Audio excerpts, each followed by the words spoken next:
Hello, everyone, and welcome to Ashes Wednesday. We are continuing our series of previews from, I don't even know, what are the expansions called? I always forget. PlatHatGames.com. The Goran Rock Survivors. We got a new preview today for that. And the Messenger piece? Is it the Messenger piece? Is that what Lulu is? I hope that's not a preview I'm not supposed to talk about. Well, yeah, I think it is Messenger. You gotta watch piece. out on these streams. Sometimes cards might pop that aren't supposed to, you know? It's like, whoa! It's a Lulu and Oric. A Lulu. Yeah, Lulu and Oric. Yeah, but that's the most important thing. And maybe as importantly... There are lights not on. Like, entirely. Yeah, who did this? This is like we're like we're in a cave here. So, a little peek behind the scenes here. We, It's and like- by we I mean our production how team, intimate it is in here. as lovely. Yeah, it was a little dark, like living room in the evening dark, which could be its own vibe. Yeah. You know, get a Tiffany lamp. I always like those, and a cocktail. We're about to have one of those things. Anyways, they are working on, I don't know, it's some device that allows us to rotate the camera between cooperative mode and competitive mode more easily. And they were working on that, and there was a part the store didn't have, and it was a catastrophe. And here we are. So that's why the lights were like that. Anyways, Works now, though. as importantly, if you're signed up for the Ashes Reborn subscription on our website, a PDP subscription, the expansions that are coming out in the not so distant future will automatically get charged and show up to you. We're gonna be looking at some of those cards, and then Steve and I have both been getting deck recommendations from the community. It's awesome. This is the stream for the next year, basically. Yeah, and it's super fun because like last week I played a James Andersite deck. I'd never played James, and it was a Complete Illusion deck by username Impossible German, and I'm playing another James Andersite deck today from the same user. I need to update my deck in a second. So you're like, it's like a collaborative deck build. You play, and it's more like they're the puppet master and we're the puppets. Well, you know? they're the mechanic, and then you drive the car, and then they're like, there it oh, we is. need to tune that up. Yeah. Well, I like that. Yeah. That's a fun We're here to interactive drive. streaming process. We're here to drive. We're not careful, we'll officially enter influencer territory. I don't know how it works. I need more loud sounds, and We definitely need to be more annoying. we also should open more product. A lot more If I know yelling. anything. Yeah, and a There's lots of lot more yelling. A lot more thumbnails where I'm making a weird face. Definitely zoomed in too close. Yeah, and then you got the logo that's really poppy of something that's being talked about. Definitely. And then like the crazy this face. Man, I saw the. Are you playing Ramia? Yeah, I was a light follower of Good Mythical Morning for a while, the Rhett and Link thing, you know. I didn't like watch it on a daily, but I came across it, be like, I'll see what they're up to. I remember you mentioned them a lot when you were working through how to light this and the sound. I like and their all that. setup. I like their their setup and whatnot. Apparently, they have hidden labs taped to their chests. Really? Yeah. So, Under the shirt? Yeah. So, yeah. A lot of places have mics for show, and then they feel like have that'd be actual painful. labs. And like Colbert, like all the late night stuff, you know, all those mics are totally show mics. They actually are lapped up the whole time. But anyway, I saw them recently, and I've fallen out for a long time, and I saw, and they're kind of in the same vein, man. It's like we eat the 6 chicken sandwiches, and one of them's filled with paint. Which one is it? You know, that kind of stuff. Mm-hmm. It's like it's not adding value. I guess it gets views. I don't know. How the Well, system you know, works. it's like the Hot Ones show. I love Hot Ones, It's a good show. It's got a hook. It's got a gimmick. but it's really the interview. It's That's the definitely an fact interview. that he's the fact that Sean Evans, who is my father, actually is an incredible interviewer. Breaking news. And that's the key. Yeah, I he and I recently- are actually twins. I recently Twin watched brothers. him interviewing Natalie Portman, Very good. and that was really interesting. Very good. Also, she can handle a lot of spice. Yeah, really. Yeah, they're like, mildly starting to cry, but like just making it through. That's I not was impressed. surprising. I think Yeah. she's an absolute boss when it comes to that kind of stuff. Yeah, just tough as nails. I think her ability as an actress, right? So her ability to like not let whatever's happening outside of the character not impact her, That would I make think a lot is of very sense. strong. It's like, yeah, I'm like burning up right now, but I can hold it together. Yeah. Have you? So It's another. like I can read through these episode 1 lines and not burst into laughter. She did a good job of that. Have you? So I think it was Vogue. Did the 72 questions thing. For a I minute. did see that once. But I think it's Or either twice. them or someone else. I stumbled into. I forgot who it even was. I was on that lane. I watched the Hot Tay-Tay Ones, and then I remember that was good. But there's a actors on actors one. Oh, I remember what it was. It was actors on actors, which then led me to the most notable one, which is like a round table. with various actors, and it was like Robert De Niro, Tom Hanks, Shia LaBeouf, Jamie Foxx, and someone else. And it was just like an hour, and they're just sitting around the table, and he'll like ask a question, and it kind of pings between them. I've seen that. I was fascinated by it. Kept watching the whole thing. Just didn't even put it on 1.5 speed. I was just enjoying it. You were watching that instead Anyways, of Taylor Swift. all that to say, welcome to the stream. We're happy to have everyone here. Let's take a look at some of these previews. I'm going to be building this deck. I've got a deck, and I'll shout this out here in just a second once I get it built. It seemed like, and we'll of course be adding this to our Ashes.live account as we promised. Let me find it. Someone was saying that there was Lulu spoilers today. There's 4 of them right there, top left. This? Goronok Survivors preview number 2. But all the Ember Root stuff. Is that the Survivors is Lulu? Mm-hmm. Yeah, this is all. Well, I'm very happy about it because you see, it's good. You can tell by this picture that I would like what's going on here. Fire and snakes, man. There's literally fire. It looks like it's like a baby dragon. Yeah, a snake and a dragon are close cousins. I'd say they are. They are. Anyways, first card: Summon Ember Root Lizard. Main action basic. Main action exhaust Leaf. 1 leaf. 1 leaf. And now it's a basic to play a spell. I've noticed on these summon spells when it costs dice to put them into play, they must be good. There's usually a little more heat behind these conjurations. That has to be, man. Yeah. Has to be. So first time you play it, it costs you a basic, and then you have to use a leaf to summon. Place an Ember Root Lizard conjuration onto your battlefield. Simple enough. You see the art on the book? On the book? Yeah, what's the book art? Apparently pretty. It's like a Komodo dragon and a torch. Yeah, bring a lizard and a torch. That's really and then funny. Start chanting these words. I mean, that is very clever. Some people, interesting to me, didn't like the fact that most of these summon spells have like the same art template and then like different pages and stuff. I mean, how many ways can you draw a book? But I love it for that exact reason. It's subtle and funny. Anyways, let's look at the Ember Lizard. Look at this guy. So this looks like, just artistically for a second, I'm gonna wax poetic. I'm very excited about this expansion. It reminds me of haiku. That would be amazing. I prepared a haiku for your enjoyment. What is the goodness? What's the dragon from Mulan? From Mulan? Oh yeah, I don't know. I never really saw Mulan, man. I just know the song. I know the To defeat Zach Bond. To defeat the Huns and beef Mushu. pork chicken, Mushu. whatever that was. It's Mushu. Yeah. So he reminds me of a serious version of Mushu. Look at Mushu here. Mm-hmm. Well, yeah. Mushu is the heart and soul of this movie. Okay. He's kind of like her little familiar. You know? Like the Apu of. Is it Abu or Apu? Abu? In, From Abu. Aladdin? Yeah, in Aladdin. Yeah, very much like that. He's very, he's tasked with helping along and protecting Mulan, and he's that family's, it's familiar is the best word I have for it. That's a good word. Anyways, it reminds me of a very serious version of that, which I'm very happy about. All right. Just look at him. Would you look at him? Yeah. All right, let's go to the look next at one. it. It's just a straight up lizard, isn't it? It's a fire lizard. Yeah. That could grow. We'll get to some more in a second. All right.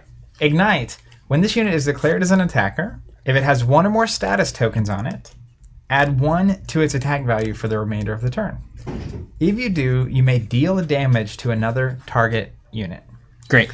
So he's a 0 attack, 2 health, 0 recovery unit. We like it. If you get a status token on him, he is attacking for 1, and he gets to ping something. He gets a free ping, which it's like having a nature die on a stick. I know, yeah, and you can see in the article they basically talk about how if you ignite the lizard's tail, that's what the status token symbolizes.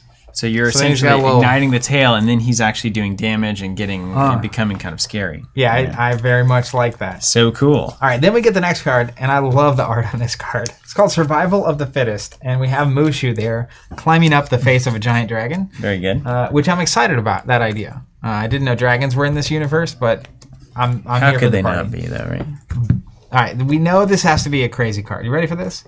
Action, side action. Already. The full Full suite. turn. A leaf, Tuna.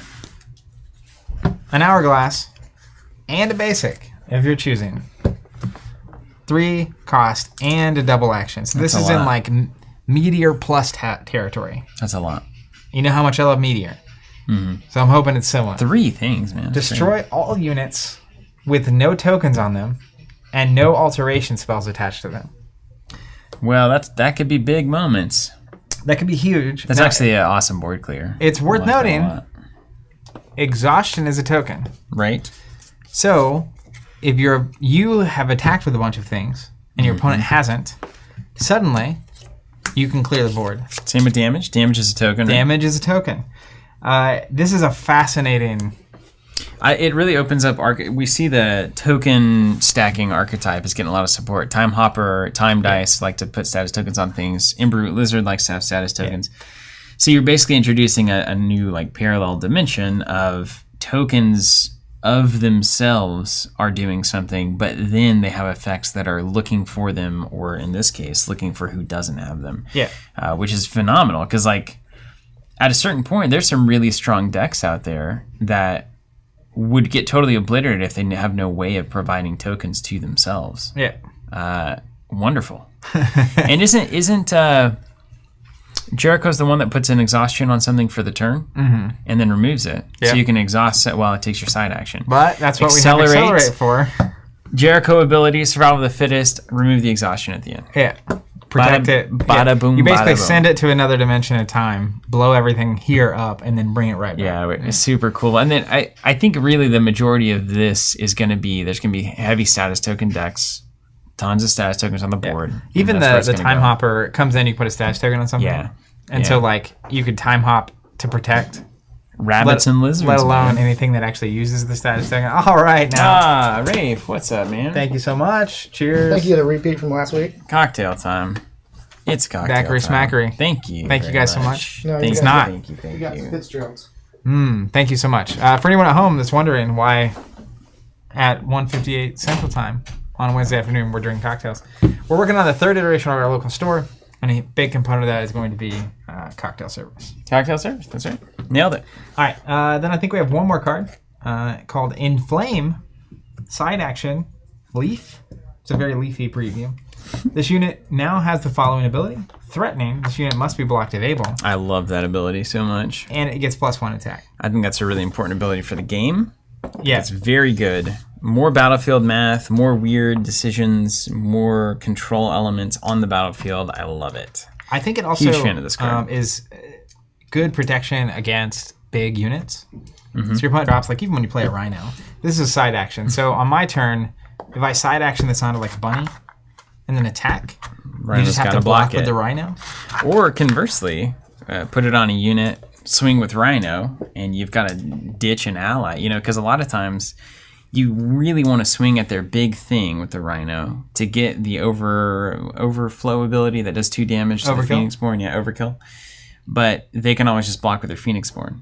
So you force them to block with a unit, and then you get to kill the unit, and you still get your overkill damage. So there's a lot of cool play with that, and that's why I like it. It's really playing to the fundamentals of Battlefield, which is always what I'm into. Yeah, I very much like anything, like, you know, I'm down with the control stuff and blow stuff up, like the Survival of the Fittest. Down with it? I'm into it.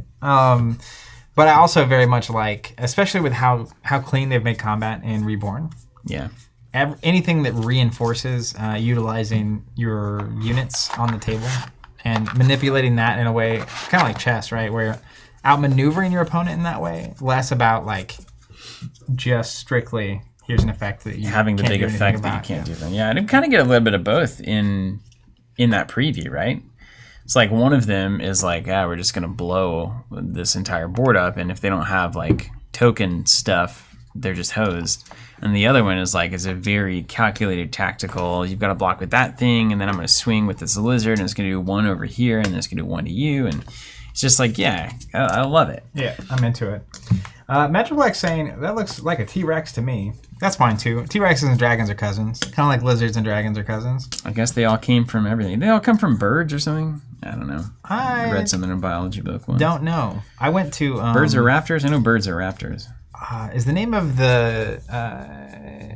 I'm trying to think of the name of the museum in New York. Is Smithsonian? That's a museum T-Rex I know about. bones there? Yeah. Night of the Museum? Is that the yeah. You're not familiar. Is that right? The movie Night at the Museum? Uh-huh. Oh, I'm familiar with that. Is Owen that- Wilson? It's yeah. I watch all Owen And Wilson Robin Williams. films. Yeah. You know, I love Robin Williams. They had a T-Rex exhibit while we were there. That's I think that's right. Nathaniel's saying that birds came from dinosaurs. Okay. They're of the same, whatever. And I'm not how archaeologist. was the T-Rex? Was it good to look at? Or Well, what I was amazed by is how many different versions of a Tyrannosaurus there were. more than just Rex? Like Tyrannosaurus Absolutely. Ned as well? There's and all, Tyrannosaurus- like they started out really small, oh. and like the evolutionary tract of how they got big and lost the arms and all that kind of stuff. It was, I had no idea, what all was involved there. I understand why people could study that for a very long time. Wow. It was cool. If you're ever there, it's bizarre seeing the actual fossils of that stuff. I actually can't believe I haven't been there yet. It's just like, I need to make that happen. yeah, First Captain America, second Smithsonian. that's right. I think he may go there in the movie. I don't remember. I know he goes to his museum. Does he ever fight a saber-toothed tiger in the movies? No, I feel like I've seen that a lot in the in the Marvel Champions art. Yeah. I wouldn't. He's go always against fighting it. dinosaurs. Ben says that you're Owen Wilson. Yeah, apparently. I'm Owen Wilson and I'm Sean Evans. I'm like a mix between the two of those guys. Have the brain of Sean Evans and the Virgo- charm of Owen Wilson. That's right. That's what my wife told me one day. That's not a bad compliment. Yeah. I'd take it. You have the brain of Sean Evans and the charm of Owen Wilson. That's exactly what she said. Nathaniel apparently saying, we are our resident archaeologist here. There's a lot of new theories, though, about the different versions of fossils, particularly if they're smaller, as those could have just been kid versions of dinosaurs. Oh, right on. Well, yeah, I can't believe that we're just now thinking about Well, that. I don't think there's also dating. So it's like they can't find a fossil of this size that is this old. Mm-hmm. So then it's like, are all T-Rexes at that time just smaller, or just the only bones we can happen to find that thing? Yeah, that makes sense. These people aren't... they're smart, I'll say that. These are some smart folks. That's something that was definitely being talked about when I was there. So I'm a sexy dinosaur. Speaking, I mean, he's got to be the Congratulations. authoritative source. Yeah, that is true. Yeah, it's in the Saying name there. there's a theory about T-Rexes that had feathers at a younger age. So they had those on display, which is like, here's what they would have looked like with feathers. Yeah. And they basically lose them as they get older. But when they're younger, it helps them keep their body heat and whatnot. Yeah, it's really... you could tell there were a lot of very smart people that had put a lot of work to create the things I was watching, or viewing as we were going. Yeah, well, good luck proving it, you know what I'm saying? You can't. I mean, yeah. I can't can't prove go back anything. and verify that I this can't is prove what was anything happening. that- You just gotta that's not believe. true. Just gotta believe. It's difficult to prove anything historically that you were not, there for. Yeah, that's true. Technically, that is right. Technically. In fact, technically, I can't prove anything that I can't actively observe, which is why the flat Earth is such a problem. Because I can't look. I mean, I go out to space and see that it's round, but unless I do that, I can't technically know that. You know what I'm saying? It's true. It just happens to work every time I fly in an airplane, so I just believe it. Yeah, or, any number of things that you can do to observe the fact that must be true. I mean, it's true. I was actually reading a long time ago about how the information and truth, obviously truth is a big problem, just Generally? culturally, Yeah, sure. everywhere right now. Because there's just, all we have is really perspective. We have so much perspective now that the traditional gatekeepers of what's true, have, in some ways rightly, in some ways wrongly, been challenged. But it's about, it's now like a reputation economy when it comes to information. Like, if you're consistently a source of information that bears out, then people start believing what you're saying to be true just based on really history. Has this thing or this person traditionally been right later on? Like, has it borne out? I mean, Because otherwise it's very difficult. It's like, well, people seem to say this is how it works, but I don't know. Who am I? logically, that makes a lot of sense, given that, let's say, every day we go to lunch, and every day you're 5 minutes early. I'd love to try that out if you want to. You want to go to lunch every day? Every day. I'll start integrating that on the stream. Steven and Zach go to lunch live. But if every day we go to lunch and you're 5 minutes early, and then like 6 months in, you're 5 minutes late, my assumption is not going to be Steven's the kind of person that's late. It's Right. going to be, what happened? Right. Did something go wrong? Are you okay? Yep. Same thing with proving anything. History. You do enough things or with someone, then you're going to believe them more if it pans out. As an example, if I consistently say, hey, you should buy these stocks, and those consistently go to the moon, then you would be like, yo, Zach knows what he's talking about when it comes to stocks. Even though I could just be really lucky. I should buy Zach's stocks. Buy my stock. Buy my book. All right, so I'm putting this deck together for Ash. I'm going to play this one. This one looks fun. I don't know that I saw it. I think it was sent to us on YouTube. I pulled it off of a comment. It's Mohrjos. And it says, please do not post this link publicly. Well, that was done. So, Mohrjos, you might be making Ashes.live mad currently. But, so this is a deck. It's Ramia. It's called Ancestral Performance. So if you're on Ashes.live, you can search Ancestral Performance. I liked that it had a name. So that told me that somebody obviously cared about it.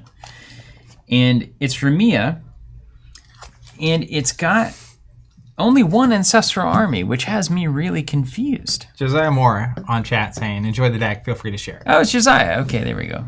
Josiah, what's up, man? Yeah, we're playing this thing today. It's got some things going on. It has core ideas, primary lines of play. It's got direct damage, speed swarm, Phoenix Born, ready spells, why all the cards are in here. I mean, look. Can you just take a second? Meanwhile, I don't think Impossible German gave me anything. Yeah, well, besides a list, you know. Scroll. Just start scrolling through the description. Wow. This is absolutely if you were. That's like a book. It's like a book. Yeah, you can print it. So you can print this and sell it for like 99 cents as an ebook, easy. You can now buy it on our website. By texting us, you didn't know. We have all proceeds go to us. The name of the character? Ramia, Rimea. Yeah. Now, the real complication in all of this is that I can't find my Rosefire dancers. I've only got one. Did you? How are we so bad at this? Is that the one you're talking about? Yeah. I have a bunch of them actually. Hey man, I'll take one more. But it's because there's like a couple old promo versions that happen to be the same kind. Yeah, bring it on. Yeah, I can hook you up. Okay. I also, in case you're wondering why I'm sitting here peeling tokens, I know most of you probably were. I was. I took my Odette deck home and my tokens to use in the league, and I've been leaving them there. It's a lot of work to cart these things around. Mm-hmm. So upon realizing I again didn't have my tokens this week, I went ahead and bit the bullet and bought a second set. Well, you're a real pal. And well, it's for everybody involved. It's two reasons. One, obviously, that way I'd never have to worry again about bringing them or not. I can have one set each place. But two is I bought my tokens back in 2015, 2016, and I know that our processes and equipment and stuff have improved since then. So I'm a little curious to compare the two. It's the daily routine. I mean, there's got to be a better way for them to mark the tops and bottoms of these things. Is Ultimate Guard out there? Are you listening? You know, your problem is that you open two at the same time. Yeah, but... You know what you could do? One at a time. Hypothetically. You could just get a little sticker and put on the bottom of each of them. Then you always know, is this a bottom piece or not? By you mean the Ultimate Guard. Anybody. Could make some kind of a mark here, you know, some kind of a notable bottom. But, hold on. It's all clear is the problem. So, like, at a glance, you can't tell. No, it has this imprint on the bottom piece. Well, yeah, it does. On both sides. But you can't. The bottom is imprinted. Yeah, but you can't see it because it's clear. It needs to have a little more presence. Well, you're the one that picked the clear one. I know, because you can see the deck in there. It's pretty cool. I like seeing the deck in there. Oh man, it's like I had those clear dice for the Star Wars TCG. That way I could still see the table. Just kidding. It was just literally the 12mm Chessex. I kept them because it's so funny. Will hated when I played with them because you can't read them. You can't read them at all. Yeah, unless you're on like a black tape. Even then, it's bad because you can see the pips through. You're a horrible friend. Well, for putting Will through so much when we were growing up. In the Chessex, we still get along. I know, but he was constantly annoyed. Well, he was you know I'm right about that. He was constantly annoyed by everything you were doing. Constantly. To be fair, he is a particular person, so he's the kind of person that could be annoyed. I think he's used to just constantly being annoyed. So maybe that's just you were just another in a string of annoying people. Yeah, I was just less annoying, and I added more value than most other people in his life. That's actually an important point. If you add enough value, You can be annoying. you can be annoying. That's right. Okay, we got Shadow Guards coming in. I like to see that. I'm seeing that people like to play a lot of the cards that I also think are good. And I'm going to have, Zach, I'm going to be honest, I'm going to have no decks built, basically. And I'm just going to post them on our website, our Ashes Live, and then just build whatever and play it. That way I have a full collection to build with every time. Yeah. I like that.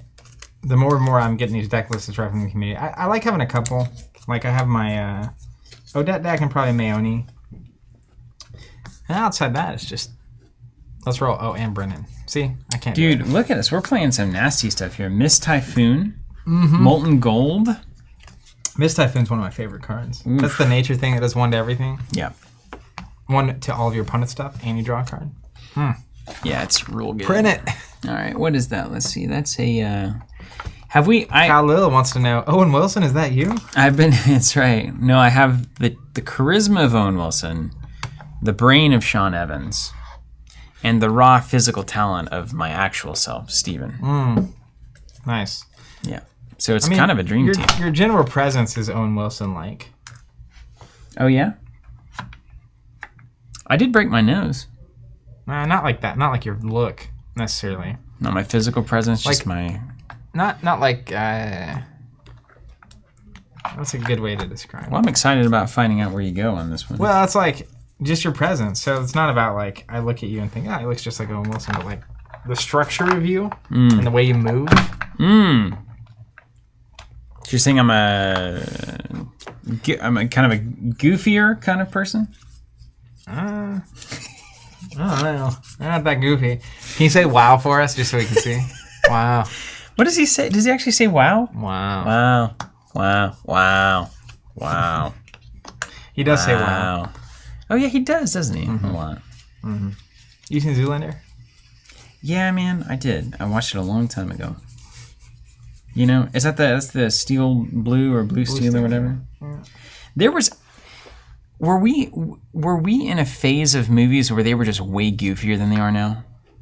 Because I feel like all of those, we were like Deuce Bigelow and Zoolander and Along Came Polly, all those like Ben Stiller, Adam Sandler, the Austin Powers. There was a ton of just like weird, goofy, goofball movies going on. Dumb and Dumber. Which one? Dumb and Dumber. Oh yeah. That's a so is that still happening? Because I don't think movies are as goofy as they used to be. Maybe I don't know. It also might be the movies that you're choosing to watch. Maybe they don't get to Netflix or something. They do. They sure do.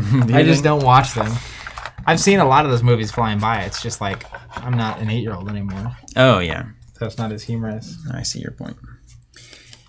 Mist Typhoon is not Nature's Wrath. They're different. Nathaniel says, speaking of Owen Wilson, how much did you love the way Loki ended? We'll go to Steven for this one. Yeah, I got to tell you, I haven't experienced something in all of cinema, I would say, that is as notable as that ending. As in you haven't experienced it at all. I was surprised that there was any controversy about it. There was some controversy. Oh, you're surprised there's controversy about something? I mean, there's always someone somewhere upset about everything. But there is apparently a lot of people. You're a Star Wars fan. That's now a controversial thing. You're surprised? Although everyone loves The Mandalorian. It's true. Facts. Anyways, I loved it. Yeah, big fan. Okay. Almost there. Need a spectral assassin. Michael says, driving in my car, and now I can't stop hearing Owen Wilson. I hope that's a good thing. This is literally, I do think that somebody a long time ago said, I really like your videos because I feel like I'm just at like a local store hanging out and listening to people who are like next to me, but I'm not actively engaged with.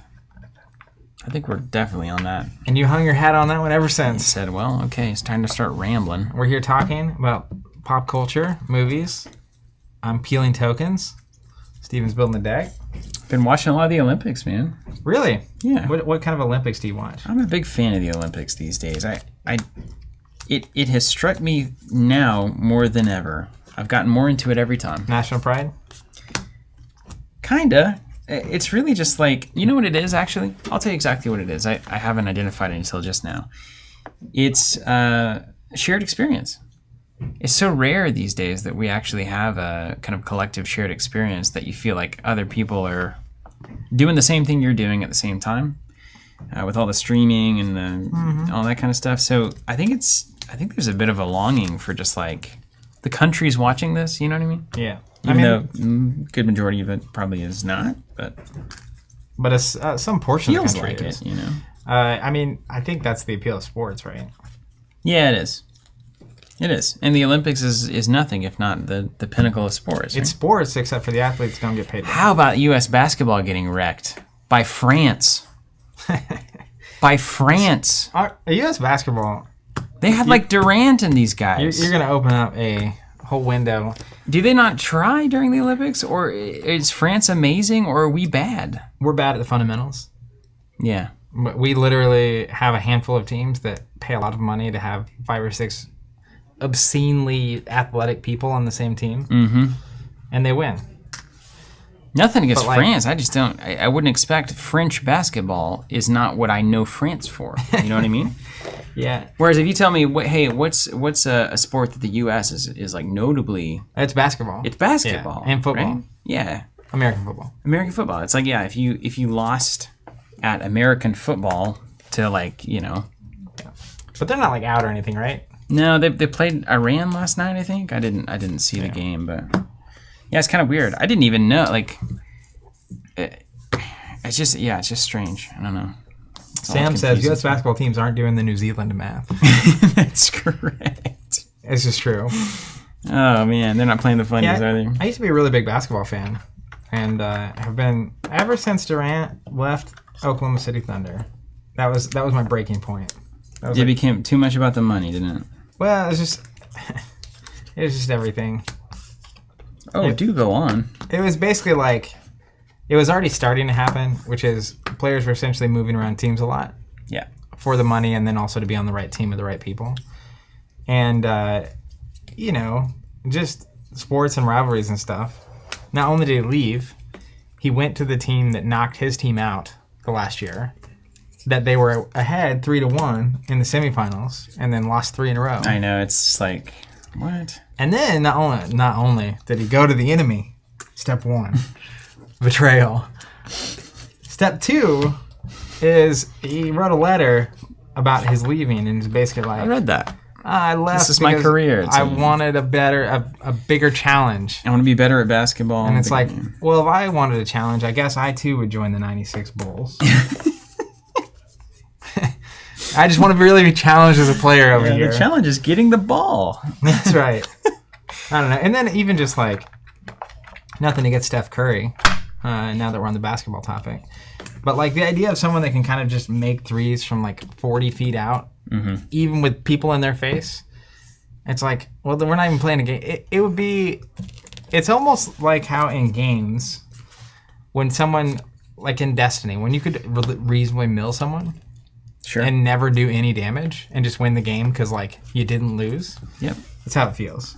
Okay. It's like we're not even playing basketball anymore. Yeah, You're because just, if you can just shoot it from half court, what's the point? And we'll just shoot it from half court every time. yeah, let's just have a shooting contest. That's what I would do if I had that capability, Yeah. right? Yeah. I mean, it would be like if someone could throw 75-yard touchdowns every time. Or Yeah. 80% of the time. It's like football would see... When the Hail Mary works 1 in 50 times and you get to witness it when it actually does work, it's amazing. Yeah. When it works most of the time, Yeah. it's less interesting. In fact, it's extremely boring. Extremely. Yep. I'm a Sexy Dinosaur says, it's kind of like playing against Chain and Fab. Oh, insider baseball there. Speaking of baseball, I have no idea what's going on with it and haven't in the past 2 decades. I hope baseball makes it. I like going to baseball. I love live baseball, man. In fact, I went recently for Father's Day, and it was as good as remembered. I'll tell you that. I'll tell you that right now. Did you have a hot dog? I did, of course. Gotta have a hot dog. You crazy? Cracker Jacks? No. I had a hot dog, and I had a Popcorn? lot of domestic beer. Oh, yeah. You know, this just- is a perfect day. Good weather? Hot. It was hot, but it was good weather. We were in the shade. It was super hot. You're drinking your 16-ounce Coors, and having a hot dog. I mean, again, it's kind of, there's a cultural touchstone there that I like to Just the American engage with. dream. See, here's baseball in other countries. Here's the issue. Oh yeah, big time. In fact, it's almost bigger a lot of other places. Check this out. You see this? Look down through here. Uh-huh. You see how all of them have the Ultimate Guard logo printed on the bottom? It's all right here. Well, I and on the can't back. see that. I'm grabbing it from the side. I'm not always engaging with the deck box from the front. You and I both know that. Also, the copyright is only on the bottom.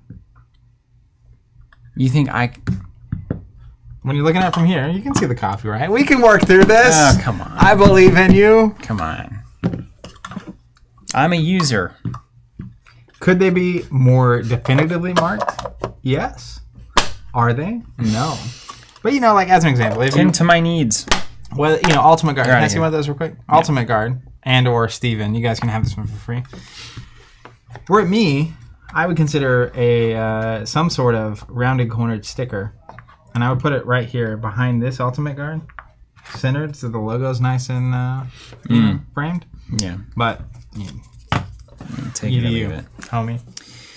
All right, this is my last card that I've got to find. Summon Sleeping Widows. You need some Rosefire Dancers, though, right? No, I don't, actually. I found You them. found them. They were in So a different deck, it was all on you. Yeah. I see. as is usually the case.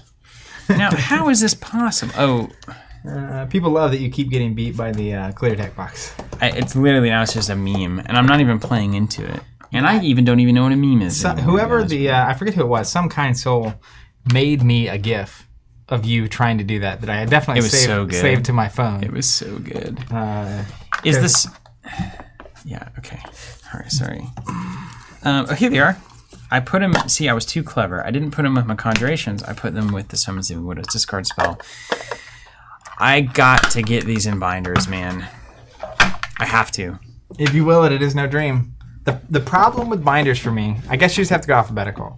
But naturally when I'm building Nature Charm as an example, I want all the Nature Charm stuff. Yeah, I'm never building out of the binder. But there's never a way to organize the binder in that function. Yeah. Because it's where do you But- put the Nature Charm combo? You got to build on the deck builder, and it seems like a lot of us, the recent stuff is going to be building from other players, community folks. So, if that's going to be our lives, well, you need the cards in a way that's easy to grab, organize, etc. All right. So I am playing James again. I'm going to be building the deck while you Who's James again? entertain the folks. Really, I'm building a deck. I thought you just got done building a deck. Well, yeah, I got to sleeve it, I guess. Here's a bunch of sleeves. Okay, here we go. That came together pretty quick. I need to spend a good hour reading the description of this deck is what I need to do. If we want, we can go on a little break. Remember we used to do that? Yeah, we had breaks. Yeah, when we used to stream for 16 hours a day. Yes, we did. Oh, man. That was a time in our lives. Having time. What's everybody up to out there today? What is it, Wednesday? Wednesday. Yep. Wednesday. Playing Halfway through the day, or through the week. And the day, at this point. It works both directions. Did you see those Ashes organized play kits? I did. Those were good. They looked really good. You see the packaging and There stuff on was those? the box looked particularly good. Yeah. I think this card might be in my... And I guess I don't need this deck list up, so I can go to chat. Let's go hang out with everybody. Is Conquest coming up and throw? Didn't we throw back to Conquest already? We did. Yeah, we have a Conquest throwback Dayton. I love that game. It's a great game. It is a great game. Why are we only running one Ancestral Army? I love this unit.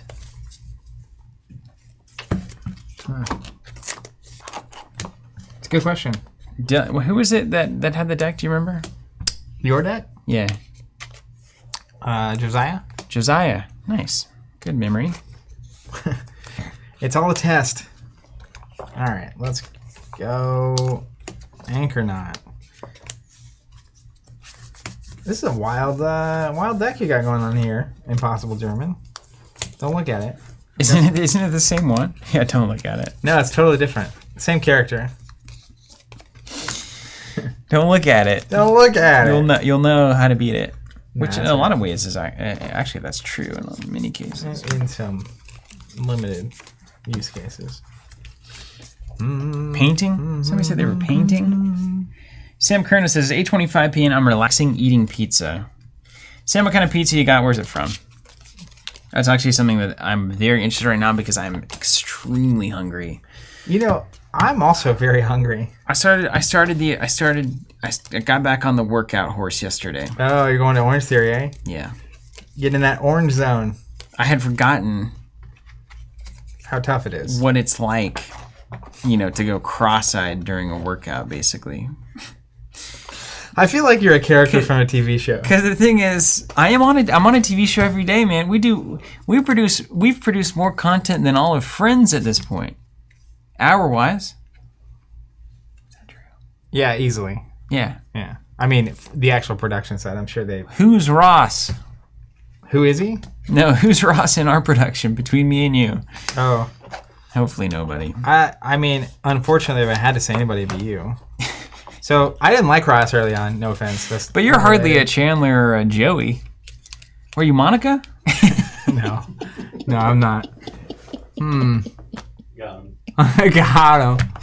Oh, that joke's for me. My gosh. I find that very funny. It's actually the closest match. Like, when I think about early David, he's like very... He just went through a divorce, so he's like very like... David, of Schitt's Creek? No, of There's Friends. there's a David Not in David, Friends? what's it? David Schwimmer. Ross. Ross. I didn't know him as Ross until recently. I've known him as David Schwimmer my whole life. Did a great job in that O.J. Simpson Oh my goodness, that was incredible. Wasn't that incredible? What was that called? So good.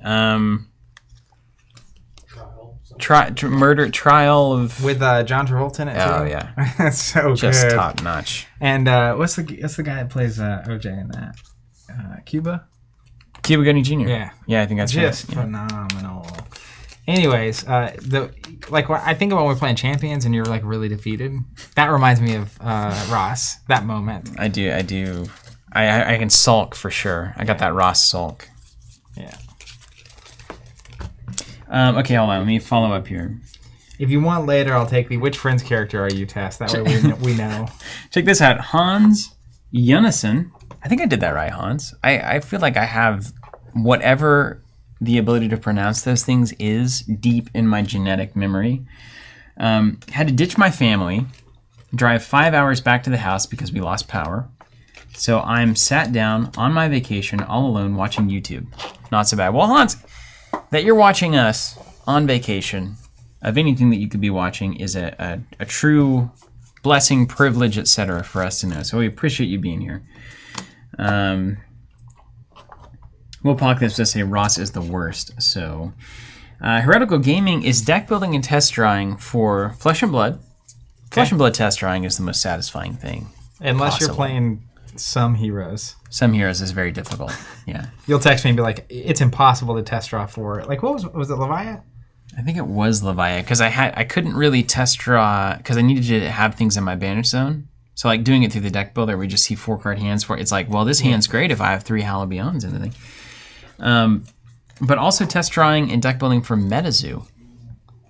Who is this? This is Heretical Gaming. Very apropos there. I would very much enjoy your hot take. Anyone here who has said hot take on MetaZoo.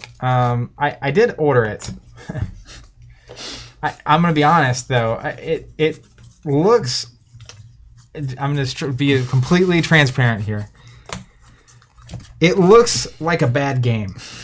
Like when you go to Gen Con and you see a bunch of booze, like you can tell pretty quickly when a game has got something going on or not, at least for me. I don't know about if you feel the same way. Always. And sometimes it's just like production value stuff. And actually, I kind of dig the art style of MetaZoo.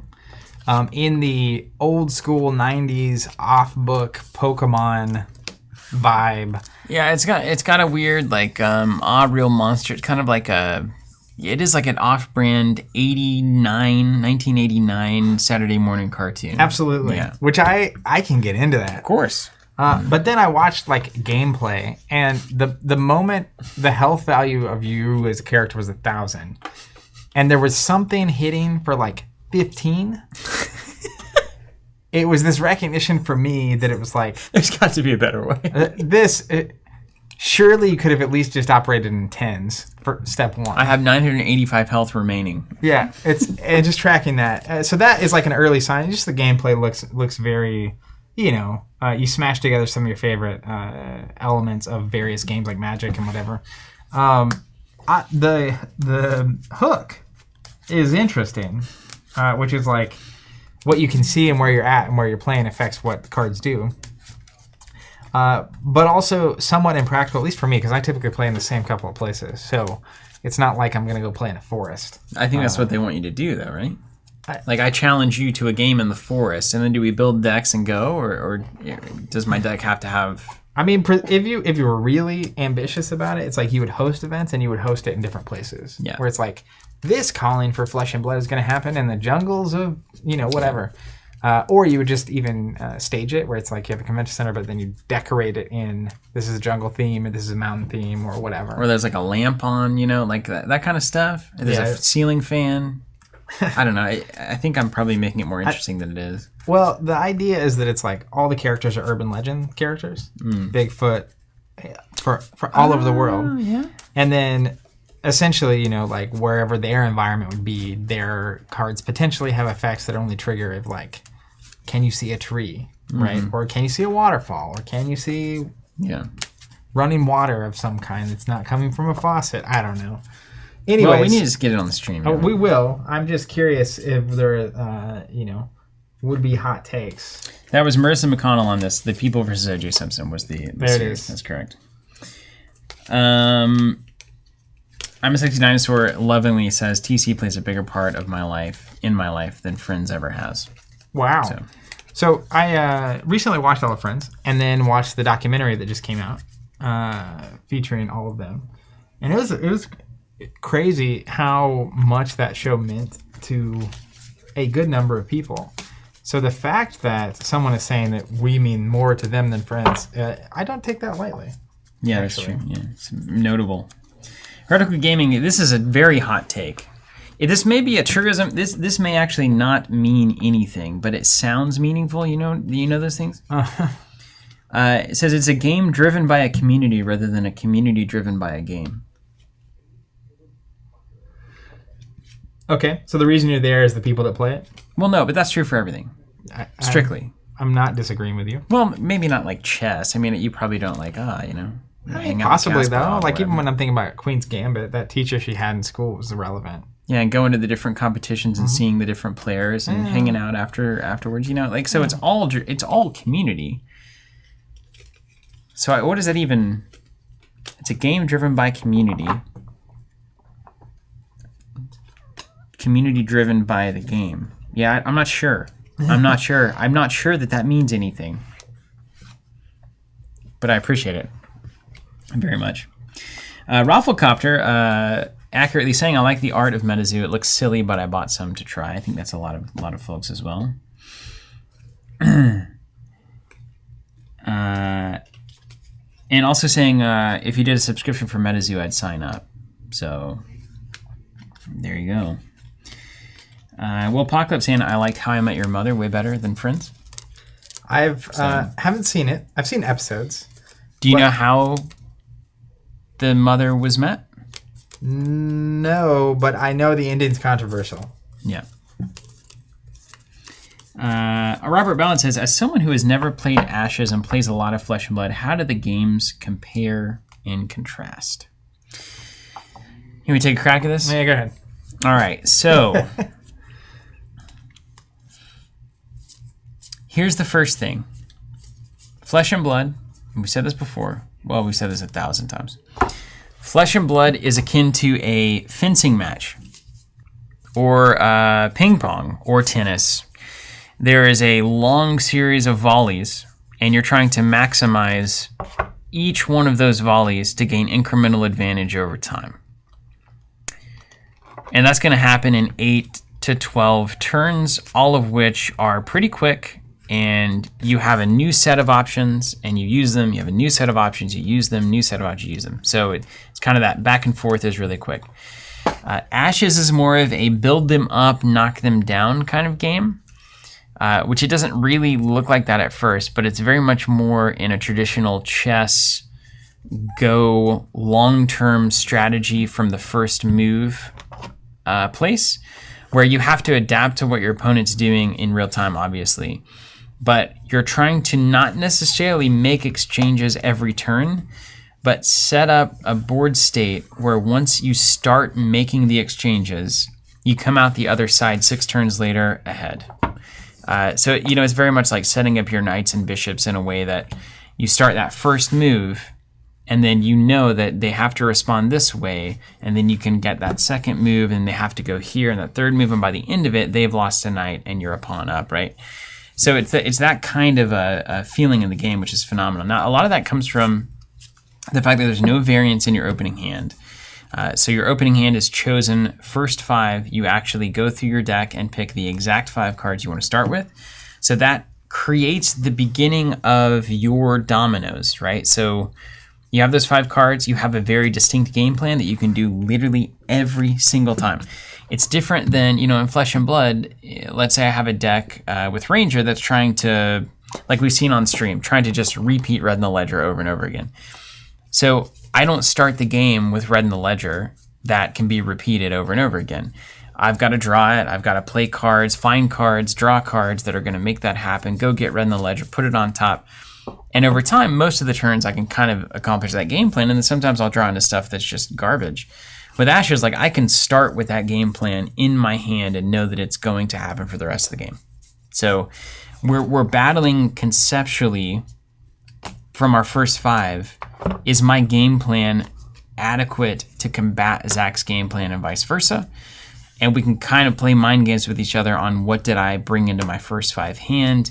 It's not random. So whenever you remove variability and randomness, especially from the first turn of a game, the ability to manifest whatever idea you have for a deck shoots through the moon. So like with Ashes, your concept is going to happen, period. And then it's about your second hand. What did you draw that supplements that concept, and particularly the given moment and what your opponent has done to respond to the concept you're putting on the table. And that's where things get really fascinating. So it really does, I would say Flesh and Blood is fencing and Ashes is chess. Even though that comparison is used so much, so poorly, it really is like chess if you've actually played in a real way where you understand that you're playing for 16 turns out, not can I take that pawn right now or not. I'll accept it. Okay. That was a good definition. All right, let's see. I think Heretical, I think you came back on this, so I want to see if you expanded on this. Okay. To elaborate, some of the art has been made by the community. Tournament and events are, looks like, totally community driven. The publisher is not having a lot of say in that. It's kind of like an incomplete product being fleshed out partially by the community rather than the game be created and enjoyed. So it's not, that makes a lot of sense. It sounds like the publisher, what's the point of who's publishing this? Well, right? So how is the community making art? Don't know. Did somebody just decide to go in on Big Make playing cards order or something and make a game? I don't know. That's not what's happening exactly. Okay. All right. I have my deck. I just need to leave it, and we'll be there. Senta Barreto, Pistols at Dawn after a game of chess. I like that a lot. Robert Ballard saying, I played a lot of high-level chess. That analogy works for me. Robert Ballard is actually also a phenomenal chess playing name. So I would encourage you to continue to, if you sit across from Robert Ballard, it's I've already lost. Yep. Guy knows chess. But I've already lost most games of chess that I'm going to play.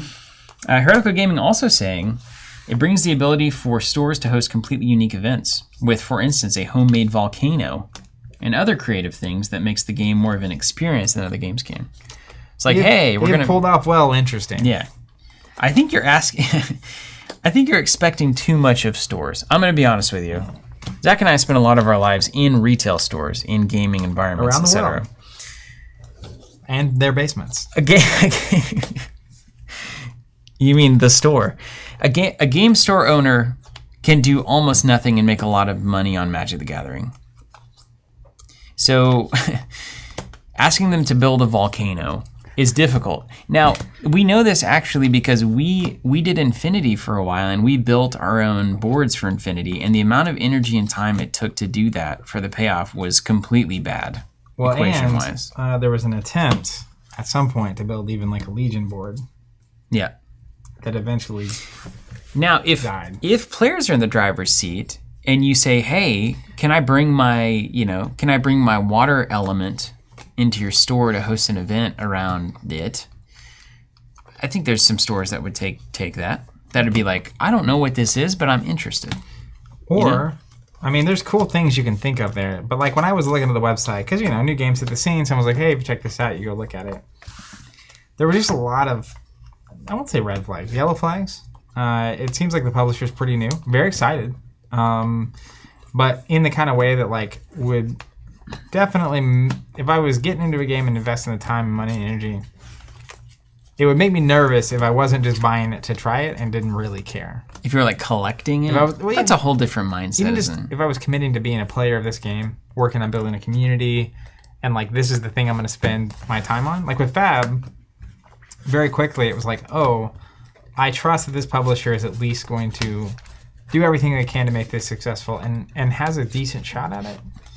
But with MetaZoo, there were a lot of signs early, just even from like they had job postings that were, just seemed inexperienced. Yeah. And then you just kind of look at all of it and it's like, I'm a little nervous here. Well, there's also energy in that though, right? The kids, the young, the youth. And I could be wrong. It could be a TikTok thing. But there is a lot of energy, whenever a community feels like they can fill in the gaps because a publisher is not capable of like maintaining the reins, that can actually create some really fascinating moments. Yeah. I mean, if you have a community that is very empowered to do something, because player driven, I think more and more it makes sense why it happened that way and why it happened so often that way. There's just so much more consistency and energy with players that care. Than stores most of the time. Did Van tell us sup today? Not Van, yet. you bet you're posting in the chat, but you haven't said sup, have you? Or did we miss it? How are we supposed to start the stream? I think I may have just missed it because I know Van and I know one thing: not missing that. Anyone interested in getting in the? He did, or he or she did. Van, I guess I don't fully know. So they Van did. Anyone interested in getting into the upcoming Transformers deck building game? Well, for Renegade, I've seen that. Yeah. Is Renegade now doing the Kickstarter expansion Kickstarter thing on all their stuff? I haven't really paid that much attention. It's more of a board game deck builder, as far as I know, right? It's like a contained thing, and you build your deck as you play. Yeah, like a deck, but not a deck construction, but like a Star Realms type thing. I'm about to buy all new sleeves. Yeah, Sam, I'm not. I don't think you're wrong, saying he wants MetaZoo to work out, but thinks it'll either be extremely successful or not around in about a year, as most collectible games are. And Van is he, so we now can accurately identify Van as he. Auxertor, do you guys know more about the technical troubles Earthborn Rangers ran into yesterday? I don't know the ins and outs. What I know is that it took their tech support working with Andrew to get it solved. Kickstarter's tech support. Yeah, it wasn't anything with how he'd set it up or anything. It was just something wasn't working. It went all the way up to the top, from what I understand. He was talking to some... To Mr. Kickstarter. I need to go get another. Todd had it. The crowd loved it. All right, so I'm going to... Kickstarter. So Ancestor Performance, let's see. core ideas of this deck that I'm going to play today from Josiah. Josiah, I believe, right? Correct me if I'm wrong, Josiah. Well, I guess if I am wrong, I shouldn't call you Josiah. Right? Isn't that funny? Correct me if I'm wrong about your name, Josiah. Doesn't really make sense, does it? Okay, the core thesis of this deck is to provide consistent access to a wide variety of tools across all card types. It's built to handle any opponents, from knights to swarms. Knights being the big allies, the 4-cost, 3-cost allies. It's the new expansions. Just kidding. Of what? For this. Oh, no, it's not. There's an FFG logo on it. I'm not a fool. They can't tell that. It has the ability to pivot from a fast pressure deck to a grinding turtle deck rather easily. I love the idea of this. In previous iterations, its more difficult opponents have been decks that flood the battlefield and high-capacity swarm decks. However, the current nearly final form has added some tools for applying pressure without a threatening battlefield and for clearing and going around swarms. The primary lines of play will always include cycling and searching with Ramia's ability to find the tools that you need. Although it can be a slower process, I found that opponents don't really have a good feel for how to approach Ramia, since she doesn't have a clear strategy printed in her ability. Her 20 hit points also help mitigate any damage disadvantages while searching. So, we're going to do card draw and cycling. So we want to do that.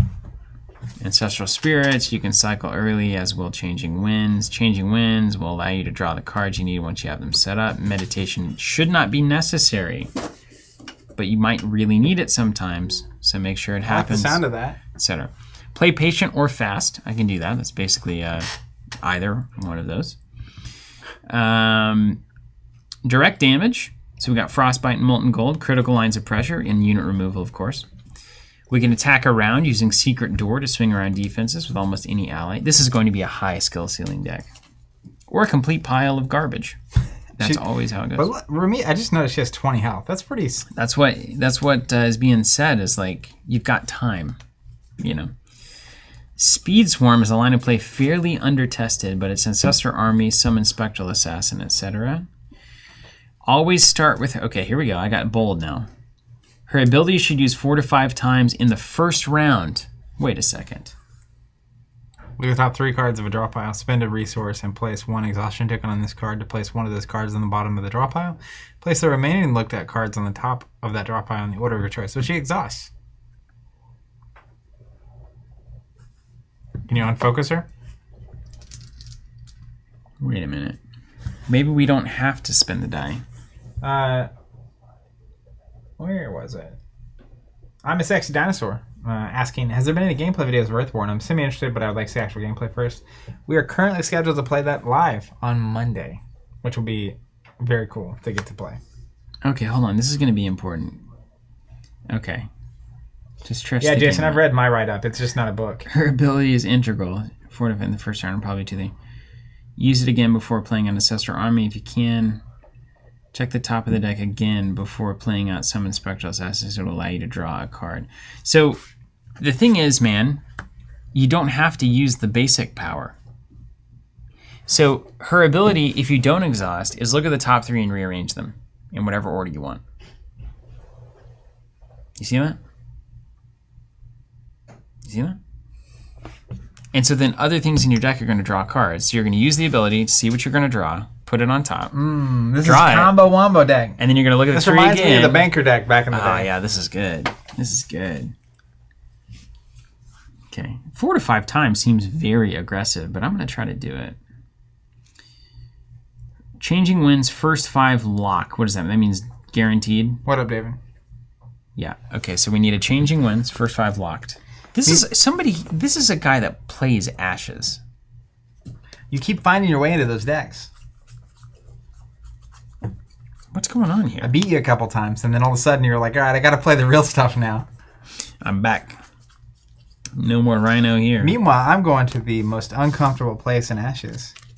4 dice colors. Ooh, yeah, me too. I'm on 4 as well. It's a party. I get it. Like, you run 1 die of 1 color for a very specific tool in your deck. If you wanted to, I would consider first another copy of just to give you more cards. Oh wait, these. Type shit to do 1 of each. This is a sneaky. Uh-uh. Ancestor 7. Army. It's coming. First 5 lock. Done. I like this. This is a heck of a write-up. This will not be beaten. Right? I mean, how could you do better than this? Famous last words. Yeah, right. Impossible. Brevity is something about wit. Yeah. That's definitely part of it. I got some of the words. Brevity is the soul of etc. Van, you guys gonna do dice boards for Ashes like you're doing for Fab? We might. Once we get out of this, the Fab funk. Fab funk. Okay, so we only have 4 that are locked, so I have to make a choice here. Oh boy. What's your Phoenixborn, James? So what are you gonna do? Probably flood stuff. James lets me go get an ally of my choice. Oh, come on. So then I'm gonna go with Guilt Link. He does have a battlefield of 7, so here's your sign. Okay, that's a good sign actually. Let me see my options here. Got that nature something? Ah, Guilt Link is good here. Okay, I could do Ancestral, yeah. The main purpose on the board and cycle cards off the top of the deck. But I might bring answers with it and catching it up. Worst case is a board wipe. Okay, not a problem. Alex Kaiser saying, did you guys talk about the 2 new previews for Phoenixborn yet? Yeah, we did. That was top of the show. You should be able to scroll back in the stream. About 35, 40 minutes into the stream is where we start talking about that kind of stuff. Probably 45 minutes, actually. Old Dangle. Is this deck? Excuse me? Is this deck from Ashes.live? Yes. It is. And hold on, I'll read Search this. for Ramia Book. No, that'll never work.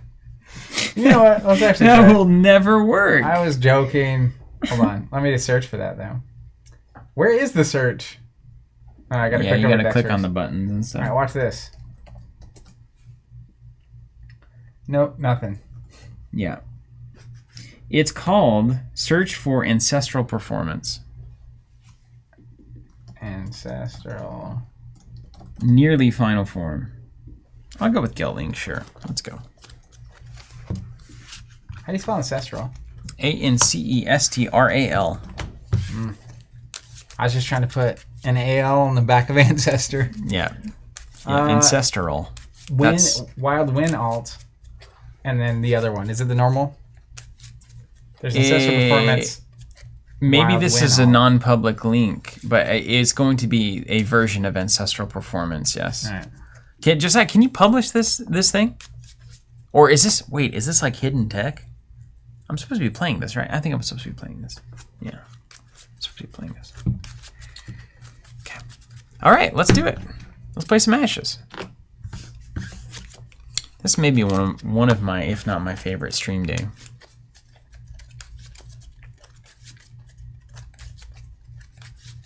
Sorry, I'm reading my clip. Don't you feel a little bit dirty not drawing cards for the start of the game? A little. Doesn't it feel weird? But what's the mulligan rule? Can you have my little dice trays? You want to go top down? Standing on the corner. All right. Gimbal engaged. That looks pretty good.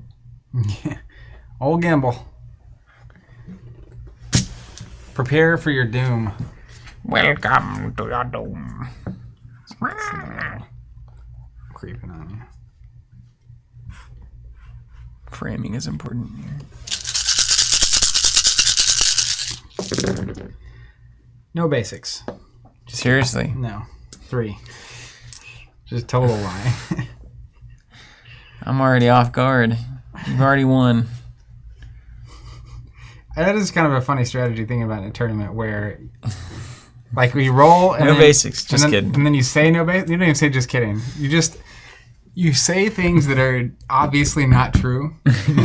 Then your opponent always has to wonder if you like. I kind of do that naturally, don't I? Well, I didn't want to say anything. This was my way of bringing it up. I'd like to talk to you about something. Hey, I need 2 ceremonial from the box if you got them. Yeah, I got him. Heretical Gaming says, when are we going to get the Zach v. Zach Viscera mirror? Unlikely to happen. But hey, last night in the Fab League, I was using Bravo, and my opponent was Viscera. I rolled 3. Go ahead. Basic. You get choice. And Does he tell me what to do? one, it was really fun getting to play against Viscera. And there were several moments where I was asking questions that, how does that work? I'm going to go second. It's because the new dice are slightly bigger. Remember that? Or the old dice are slightly bigger? Dice. It ended up fitting. Okay. But one, it was a fun match. Two, there were moments where I would ask a very specific question. Like, he was attacking me, and there were like 6 rune chants coming, and he had 2 floating resources and 1 card in hand, which obviously always you're wondering about Pummel. But more importantly, I was like, hey, do you have Arknight Ascendancy in your discard pile? Mm-hmm. And he was like, that's a very good question. And he looked and he didn't, because I was afraid of Rattlebones. Oh man, yeah. And that's a deep Viscera You've cut. You've got the tech. Yeah. But we had this phenomenal game. Phenomenal. Really? Yeah, it got down to 1-1. You've been doing pretty well previous. Yeah, that's good. Have you lost in the league? I lost to man. He plays Azalea. You guys are Alex Becker. Alex Becker. First week of the league, I was like, oh, I'm so excited playing against someone that's not Steven. Right? And you got fresh Ranger. opponents. And then he's like, hi, this is funny. And he had watched us play that day specifically and was like really on to my tech on the day. And then he just feigned death me 3 times of Viscera. Oh It's my just gosh, horrible. I love it. Yeah. But yeah, otherwise, yeah, it's pretty Otherwise, you're unbeaten. good. It's gone well. The real test is the culling. Yeah. So what you're saying is this was a heck of a my challenge. opponent's in the chat. Brent, what's up? Says, yes, it was a great game. Glad to be of service. It was great. He had this. You're going to love this. Now tell me how you really feel about Brent, since we know he's here now. Great. It was a great game. Very good opponent. In the middle of the game, he played that Tome of the Arknight that I was playing in Chain, which lets you look at the top 2 cards, and if you see an attack and a non-attack, you can put them in your hand. And he hit, which is... That's a big money. YOLO, just pay 1 look, and he hit. And what he hit was Syllogism and Arknight Ascendancy. Whoa. So then he cracked, and I had Mangle in my arsenal, which can blow up his Bloodsheath Skeleton if he doesn't use it this turn. Yeah. And he knows it. He knows he's going to blow up. And he draws into hits that. it. So then he cracks the Skeleton, Syllogism into Arknight Ascendancy, into Pummel. That's incredible. So he hits for like... You should be able to recover from that. It was like 7 or 8 rune chant damage, and then I had an unmovable that I was able to throw at it. Dang. He still did 8 and got 8 rune chants back off the deal. And I had to discard a card. It was horrible. Great moment. Somehow made it back. Yep. All right, you ready? You're going to go first. All right. Let me read my strategy guide. I'm going to play Summon Fallen. And then pass. Okay. And I think I'm supposed to dirtle a little bit here. Wait. Hold on. I'm going to do something. I will side action exhaust, search my draw pile for an ally, reveal it, and place it into my hand. Place a number of wound tokens equal to that ally's life value on this card. Shuffle your draw pile. So I'm going to go get... This deck is going to be insane. Good. I can absolutely tell you that. Oh, I'm glad I'm going to go get a Psychic Vampire. He has 1 heck? life, so I take 1 damage. We're getting into Vamps territory.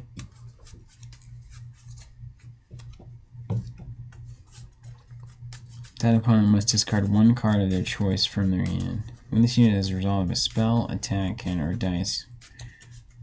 What the heck? What the heck? What is this thing? How does this thing exist? This thing is so good. If I do anything to it, I have to discard a card? Yeah. For 1 die?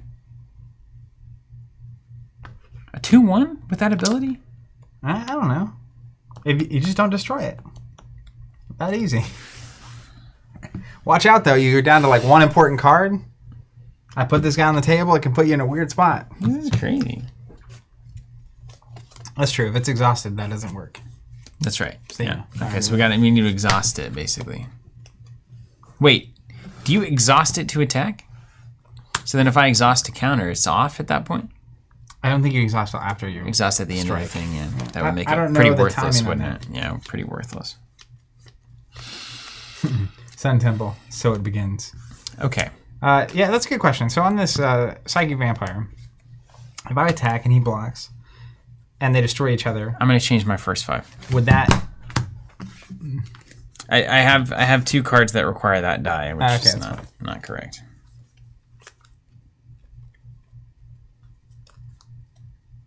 Jason says if it's destroyed with counter damage, it triggers. All right. Now, Jason, you are the impossible German, right?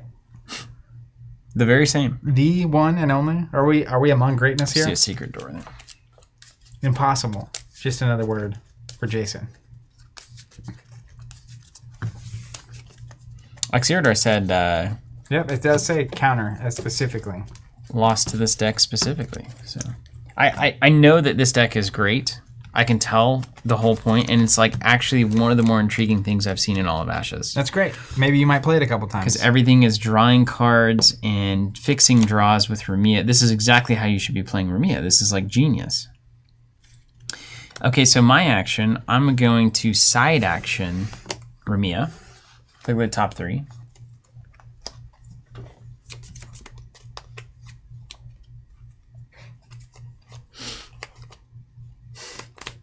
This is going to be crazy. Just absolutely nuts. I don't think you're ready for what I'm bringing to the table either. Okay, I'm going to throw that there. And then I'm going to main Changing Winds, Music Note, and Lord help me trying to figure out what dice to spin here. Tell him the good Lord sent you. I'm going to use an illusion. I think that's wrong. All right, we're here. Christmas. You ever get the feeling that these people are on different levels than us? Yes. Changing Winds. When the spell comes into play, you may draw 2 cards. If you do, choose 2 from your hand. Place 1. I'm going to place 1 on the bottom. Jason, you commented earlier that I'm not supposed to meditate until a certain point. Is now a bad time to meditate into the things I need? It was very specifically warning me. And then I'm going to put this on top. Oh my gosh, I'm playing Ashes. Okay, done. Done. I've done it. It's done. Okay. Oh, Xeridor was talking about the unit. Okay. I see. Icy? I see.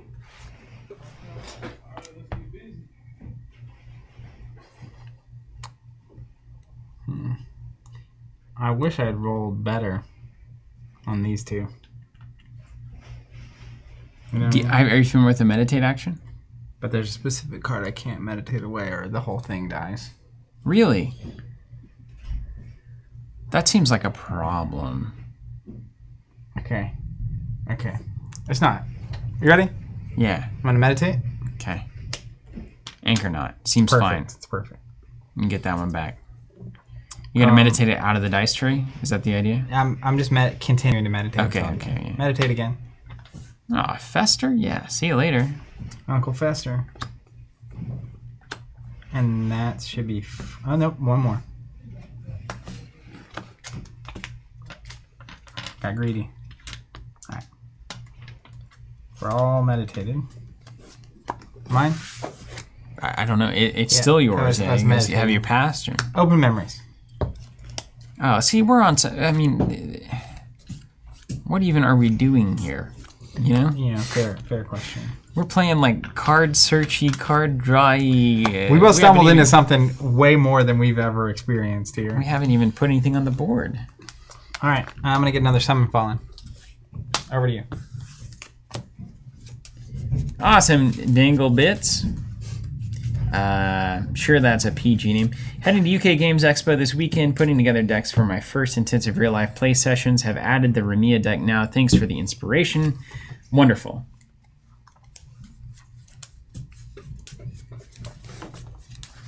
Okay. David said a friend of ours just moved from New York City to Tulsa to start something up for OKC, which is interesting. Which now gives me a good opportunity to visit Covenant when the final store opens up. That's right. That's right. Do you want to? Can we say anything yet? No. Nothing. You can say whatever you want, technically. I'm not saying anything. I'm not prepared to say anything. There's so much to do here. It's almost painful how bad we are at this. It's disgusting. This whole thing is gross. You need a minute? No. At some point, I'm going to have to go brush my teeth. Invisalign, etc. Van says he thinks the store is a myth. Well, currently it is. You Can't prove it unless you can observe it, right? Mm-hmm. It's unobservable currently. Oof. Well, you're just not doing anything, is the, you know, so if you're not going to do that, I'll do something. Well, you can always dirtle. All right, let's try you.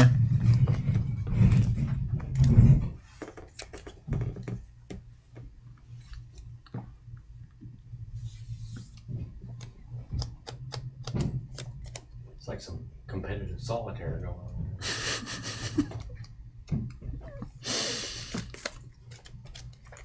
I like the idea of competitive solitaire. One of the greatest games of all time. Not a game. And then I'm going to play Like a puzzle. Ancestral Army. Hey, these guys look cool. Yeah. Basic. Wow. What am I about to draw? Hold on. They come with 2 ancestor spirits, eh? Yeah. Oh, the skill ceiling on this is devastating. You get your spirits, right? I'm about to. Is that before or after you approach the ice? I'll acknowledge that when I watch this back. Netrunner humor. Ancestor spirits come into play. When they come into play, I draw a card and place one on the top or bottom. That is disgusting. How is that a thing? Well, there it is. There's a unit that comes with 2 extra units that lets you draw 2 cards? Welcome to London, fam. What is this? Nom? I like all these cards. Oh, good. And this is the one that I put up there, and this is...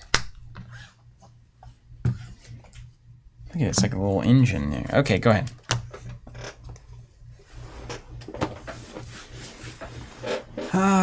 Okay.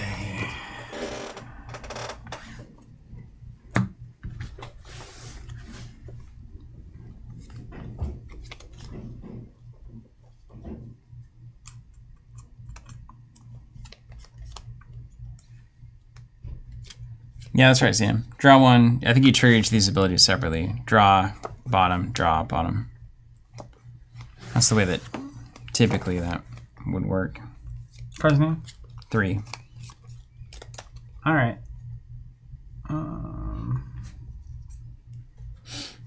It's unfortunate.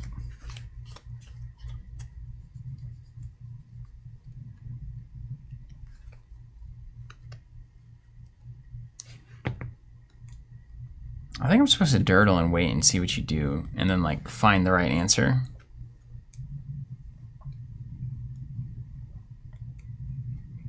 But here we are.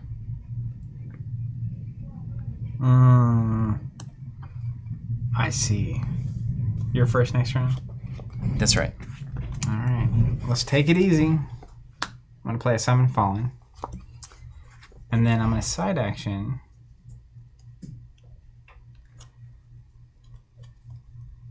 No side action. Very nice. Very good. Come at me, bro. Very nice. You gotta have something, right? What do you got? You got this weird that little horse he turns into do damage when I attack, doesn't it? What is that? That little guitar solo card, crescendo? Crescendo. Or is that when you attack? That would be way. Even if I think it's like I discard a card and spend a die and get rid of 1 unit. It's not good enough. Yeah. All right, we're gonna side action here, changing winds, because I know it's there. Is the thing. I know it's there. Draw a card and change a die.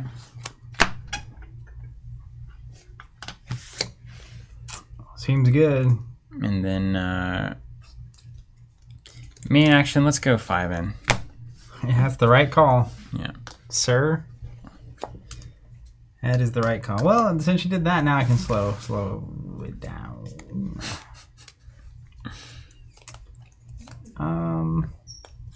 Let's go summon Salamander Monk as my main action. No side action.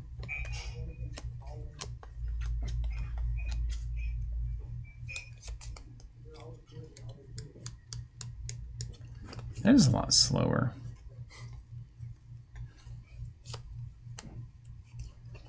Okay, let's do a little main action on Frostbite here. And then let's side action on Ramia. I need to grab some.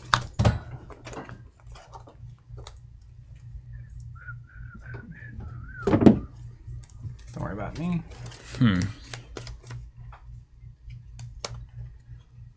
She want me.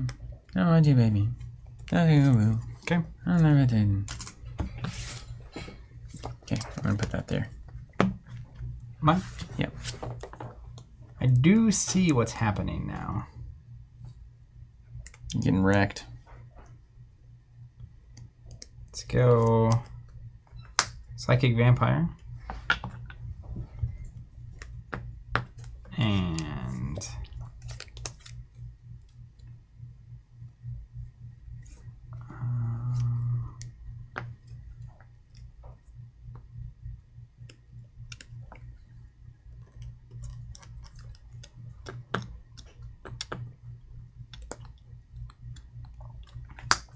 Mortal Commander.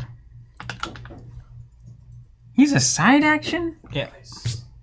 I like that guy. What's wrong with this guy? Command 1, add 1 to the attack value of all units you currently control for the remainder of the turn. You can go to 3. Yeah. It's a heck of a side action. It's an awesome side action. He brings the heat. And Arby's has the We have the meats. So stupid, man. It's so stupid. yeah. You've got roast beef. It's in your name. Just make a roast beef sandwich and quit. Quit with the rest of it. It's like with Burger Street here in Tulsa. They better not be making tacos. It drives me crazy. They're selling Frito chili pies, Oh, Lord. hot dogs, Diet Coke for 39 cents or whatever. It's like, listen, Hey, you know what? Diet Just Coke for make- 39 cents, that's a fine thing. It's Because it's fine. like, you know what? It's Some fine. people like with their it's fine. hamburger, It's fine. Coke. It's fine. But just make an awesome burger. Your name is Burger Street, right? Like anymore, like, you think about websites, right? Like your web stacks are basically, like I was doing an exchange through a store the other day, and they're using a thing called Returnify to run their returns. So anymore, it's not like you have a site that's doing all of this. It's that you have a brand, and you're bringing in this for e-commerce front end. You're bringing this for returns. You're bringing this for customer service. So it's like Each entity does a thing. that's right, because everything is highly specialized now. So if you're making burgers, just specialize in burgers. I wish Arby's would just specialize in roast beef. And if there's not enough people in the country that want roast beef, that's your problem, right? That doesn't mean you make hot dogs suddenly. That means you rename. Rename and start making something different. Instead of Arby's, it's HD's. Hot dogs, you know? There it is. Right there in the name. All right, they're in the lobby. Are you going to clear this board? Oh, it's going to just be a dunk fest. Well, then I'm not going to commit anything that I don't have to. But what I am going to do is I'm going to play a Hammer Knight. Mm-hmm. You can fly away with me tonight. I love the Hammer Knight. Yes, I do. So that's my main, and then side action, because Cheeserette is correct. I'd look at the top 3 of your deck, please.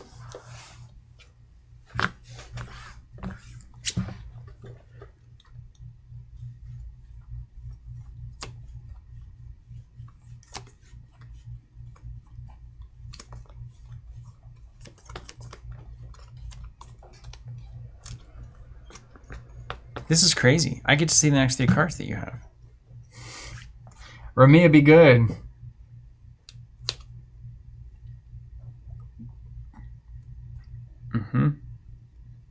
This is a direct damage deck. I do You're a not- horrible person. I do not know what you're talking You're a about. horrible person. Why is this always happening to me? You need to repent. Okay, put them in that order. Would I you? love the. Why is this always happening to me? That's so funny. Okay. Mine? Yeah.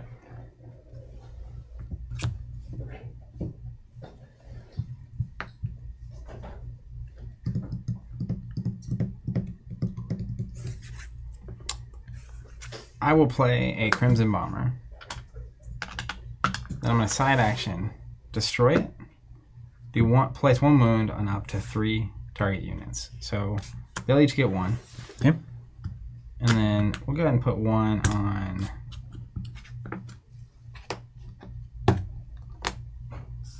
Hammer Knight. When this is destroyed, I get to place a status token on each of these. What's that do? So, after an ally controls destroyed, I place status token here. I can take an action and spend a knife. Remove up to 1 status token from each copy of Summon Fallen you control. Place a Fallen Conjuration onto my battlefield for each status token removed. Cool. That's cool. The spirits of my ancestors will avenge me.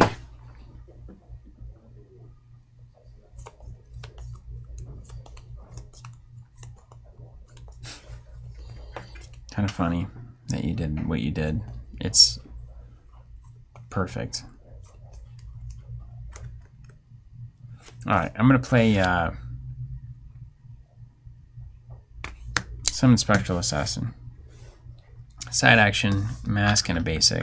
Putting all the good ones. Drop the assassin in. Put the ancestor army back. Mm-hmm. Draw a card. Okay, that's a fine exchange. Yeah, it's fine. And then I can cast and get the spirits back in next turn necessarily. Yeah, you gotta watch out. Your battlefield's a little full. Me? You only have a battlefield of 4. Yeah. So if you play the thing, you can set it. You'll kill the Hammer Knight, surely. I'm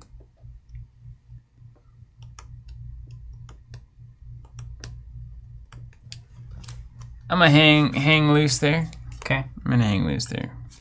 I'll play the main action Secret Door. Ooh. Target unit with 1 life can't be blocked. Oh yeah, I'm aware of that thing. All right, let's. You have no dice left, so let's power up. I'll exhaust. It's not even an exhaust. Holy smokes! I'm gonna spend a knife and remove a status token from each of these. 2 Fallens coming in. Yeah. Here come the zombies. Yeah.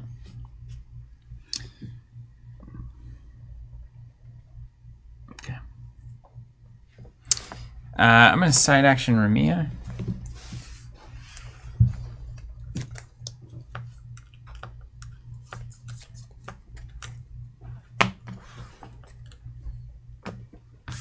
Done. Pass my main.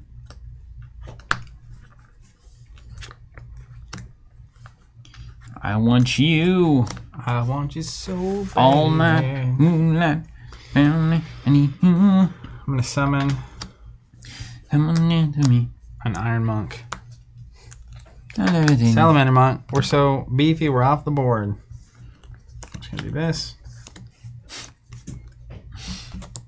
Let's party. I've got a weird play to make here. Yeah, no hand. No hand at all. No hand at all. Yeah, the name of the deck I'm playing is Swarmin without the G and with apostrophe instead. James. I think I can link to it. Let's try this.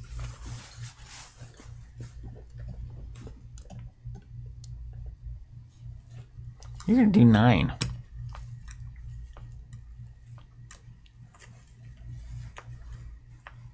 Seven if a block.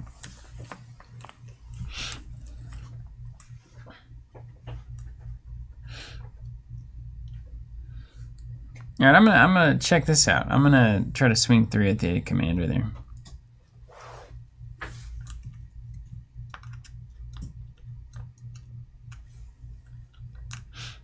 Block? Yeah. Yeah. So bad for you if you don't. You gotta do it. Yes, I do. Stumbled into a rush deck here.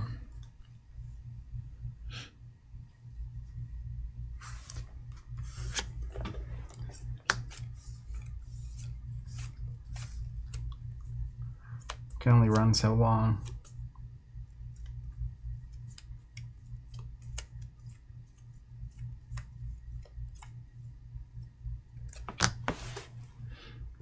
Swing at your Spectral Assassin. My Spectral Assassin.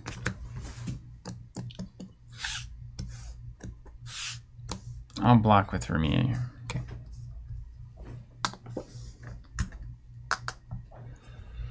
Me? Mm-hmm.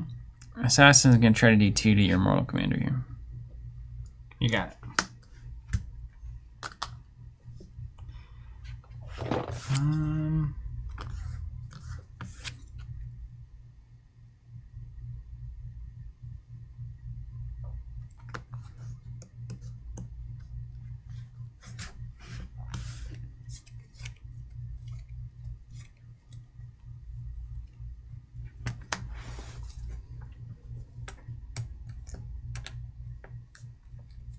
Say the line, Bart.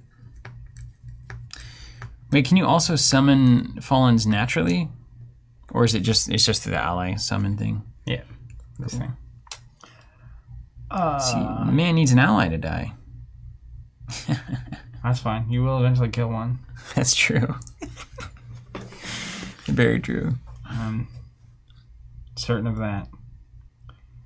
I think I'm on. Wow, yeah, that's really gonna happen, isn't it? Yeah, it really is just gonna keep on happening. Yikes. Let's go ahead and swing with one of my Fallens at your assassin. You got me. Yeah.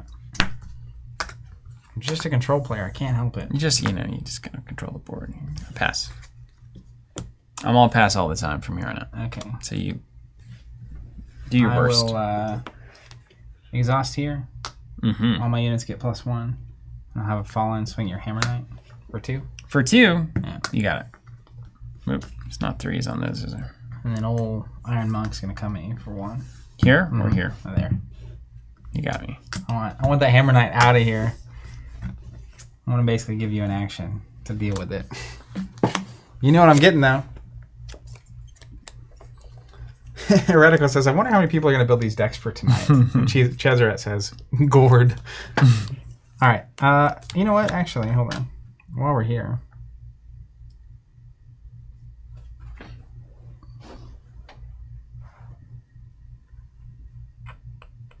Go ahead and meditate.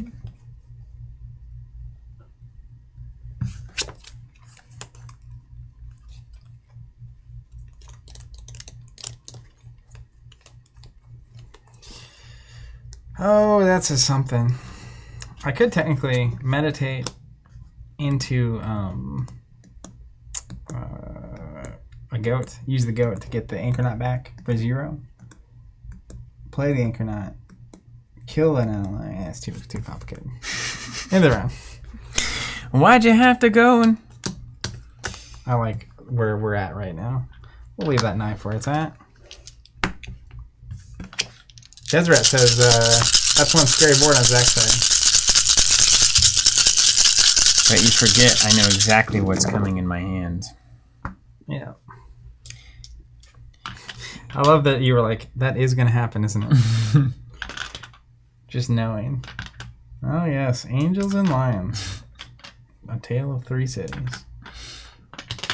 Can't buy a snake to save my life here. All right. He's on fire. NBA Jam. No, EA Sports. It's in the game. All right. NBA Jam, it's in the game. It is. What an evil deck. Yeah, I mean, you're going to get all of that, too. I Oh my goodness. love to remember the activation costs on one of those cards. Oh but my goodness. I'm not here to remember. Oh my goodness. The hits keep coming. Oh my goodness. All right, let's kick it off with a Mist Typhoon here. All right, want all my stuff. Mm-hmm. We're gonna get the extra monk. Spirit. One's gonna go here. You're gonna have to discard a card you're choosing.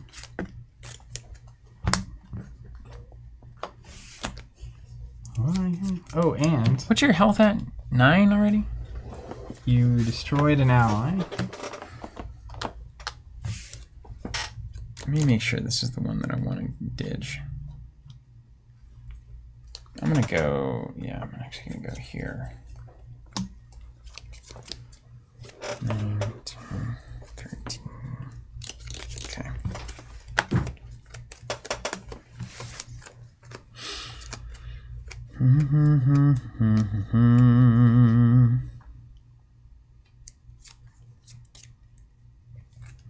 Then side action, Ramia.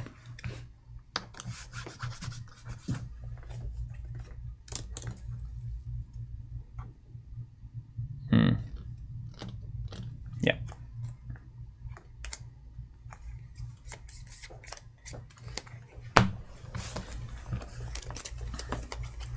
Done. Dunskies. All right, main action. I'll spend a knife. Let's get 2 more fallen. And then play a Chant of Revenge. Side action. Get on down with your bad self.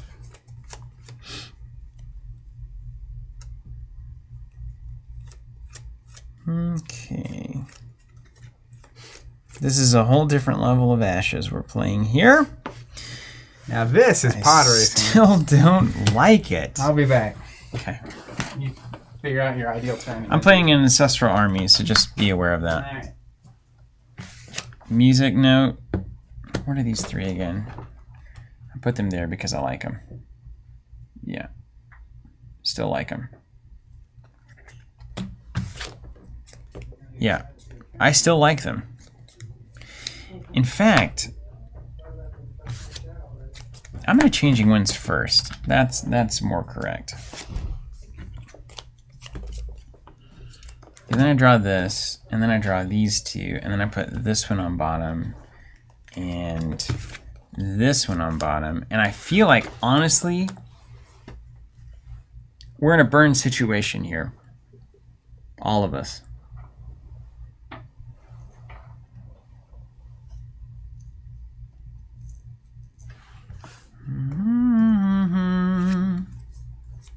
I think we're all in that situation. This is a fascinating deck. Oh, it's so good. All right, anyway, I'm going to side action Changing Winds. You guys can hold me to that. You can tell Zach it was a legitimate play. Draw a card. Change a die to a side of your choice. We're going to go Frog up.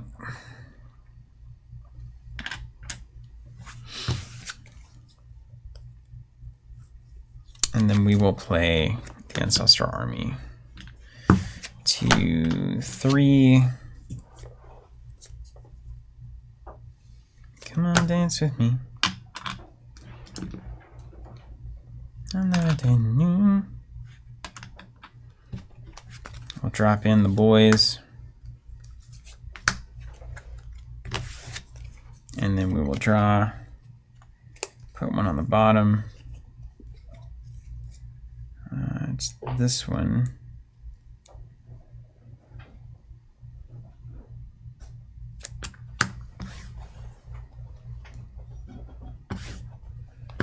And then draw, put one on the bottom.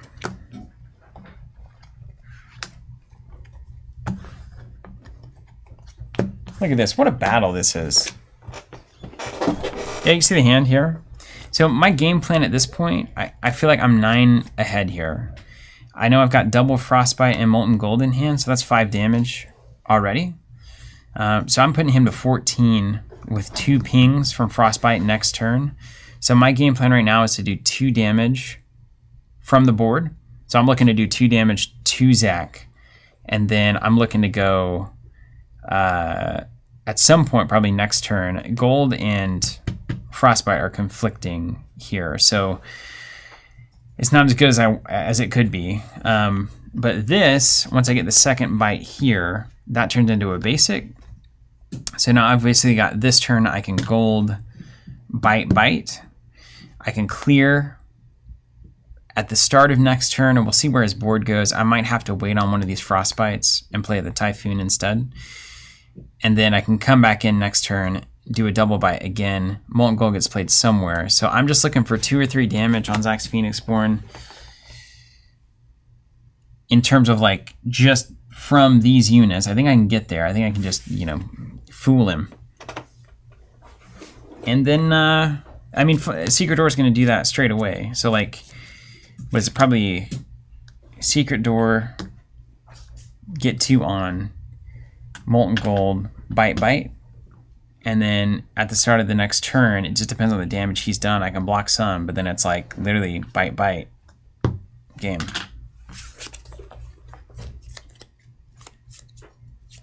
What's up, David? Yeah, it's so hot in Oklahoma. It's crazy. Nick, this is the top of round 2. I just made the first play here.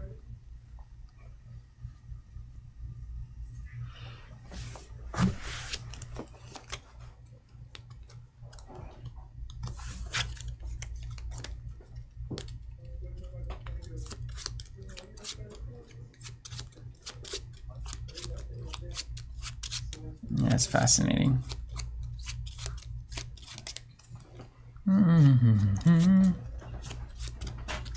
Alright, perfect turn. Perfect turn. I just played an Ancestral Army, and I Changing Winds this guy into a frog and drew a card.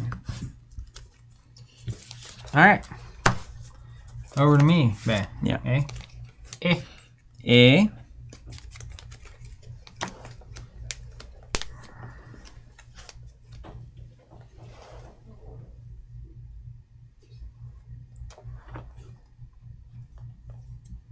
What's up, Alex Kaiser?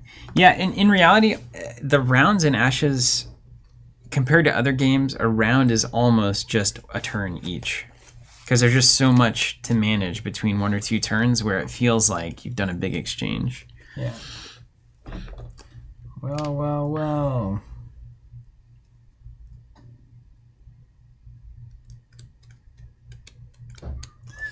Let's exhaust here. +1 to everything I've got. And then swing at your Phoenixborn for 6. 6? All 6? +1 on each of them. Seems good. Seems good, that's right. No reactions, nothing funny? Nope. No funny business? Not yet. Alright, I'll block. Cannot block or reach as a target of an attack. So, we'll block both of the Fallen here. Okay. Let the 1 go through. 2. Right, the 2 go through. Yeah.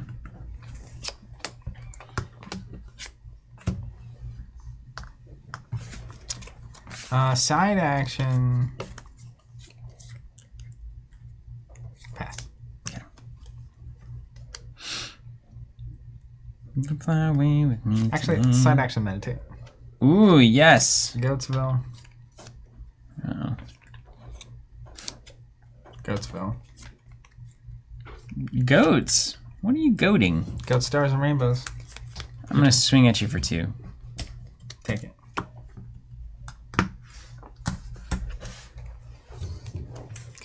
Side action.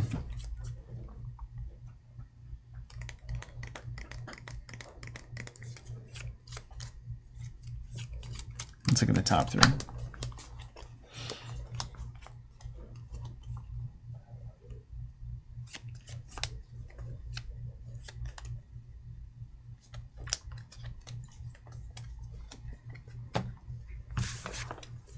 Mine? Mm-hmm. Monk ain't easy. I love these monks. More monks.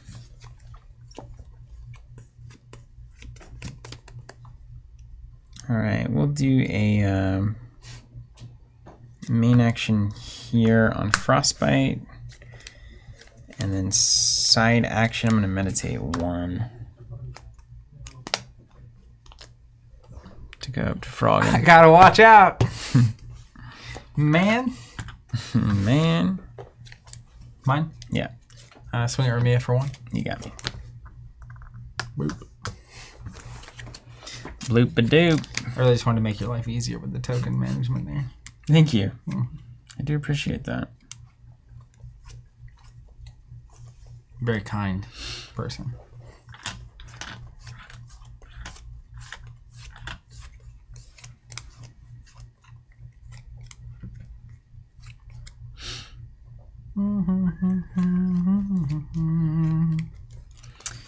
All right, let's main action basic to do 1 direct to your Phoenix War and your Frostmourne. Okay. Here we go. Pass. Yeah, let's look at your top 3. with Talk Remy. I about may as direct well. damage deck over here. I didn't know what I was getting into, man. I just drew the Scoundrel. card. Just do the cards I was drawing, man. You can't have that card. Hope you meditate. That's why I meditated earlier. You hadn't remediated yet. That's right. All right.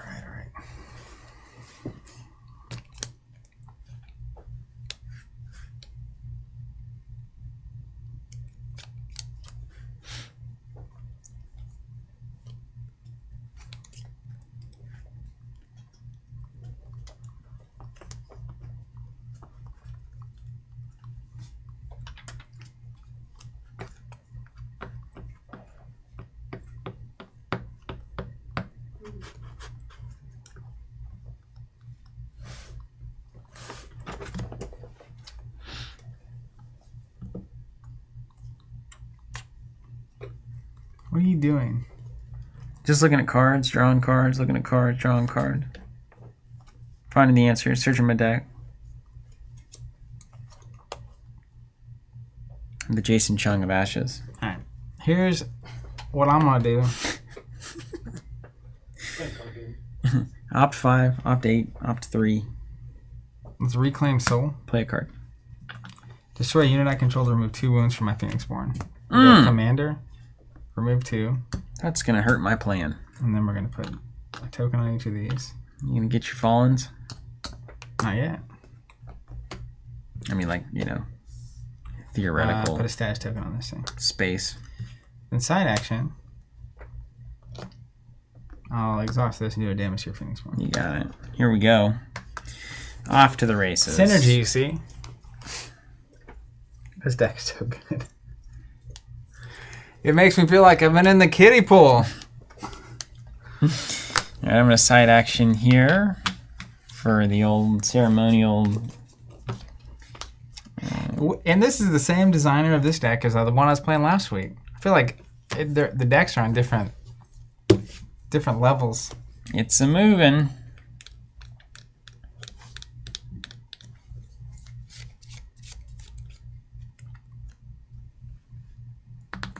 That's a good question, actually.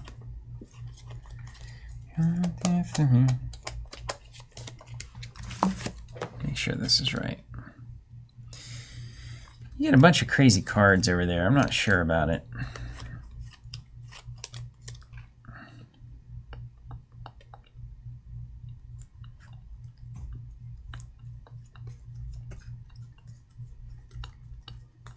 Jason says who did last week's? Wasn't it Impossible German?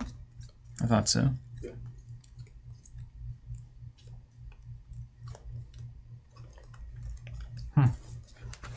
Don't know. I'm not going to do that.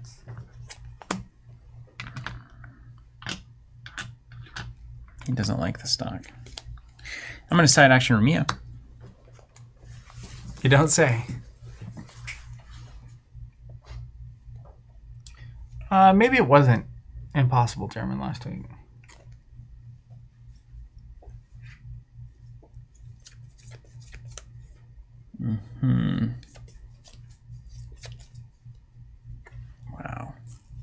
Wow. Wow. Wow. Wow.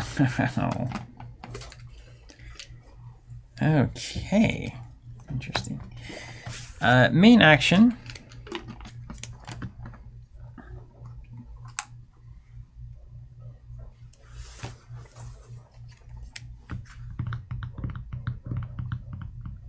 I'm going to pass entirely.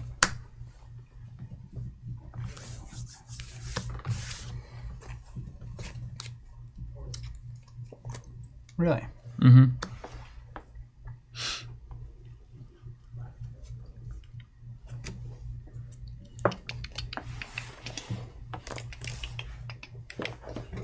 Grab that water.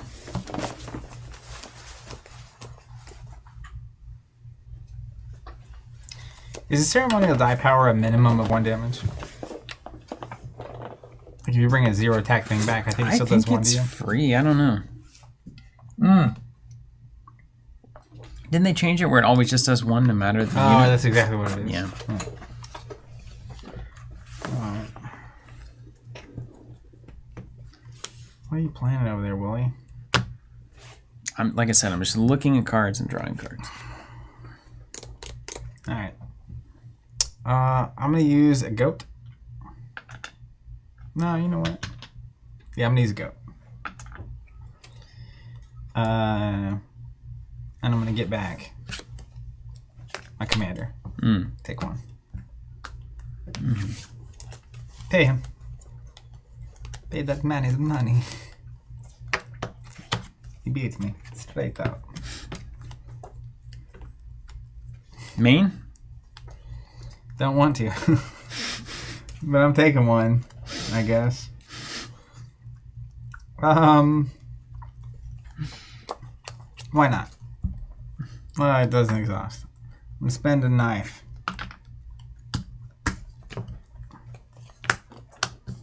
Let's go. The Fallens. It's fine.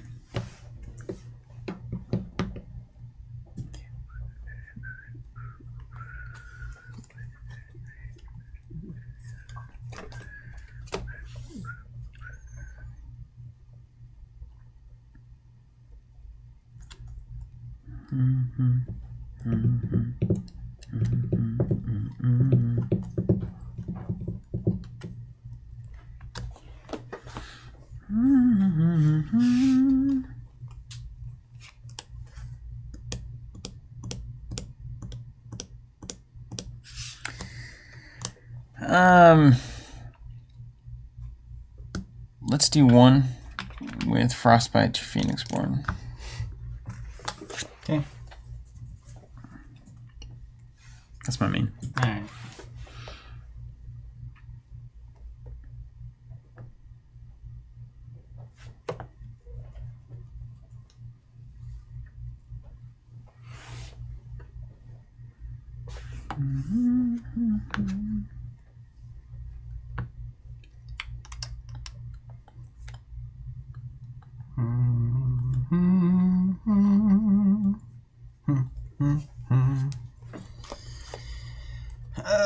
You know. You don't. You don't know, now you know. If you don't know.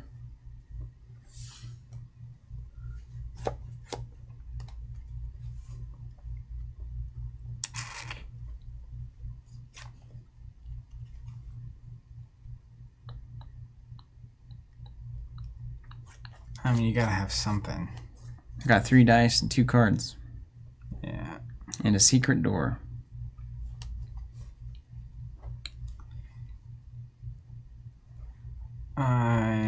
You took a main action last round? Yep. Yeah. Alright, let's side action a commander. And then main action. This Fallen will swing at your spirit. You got it.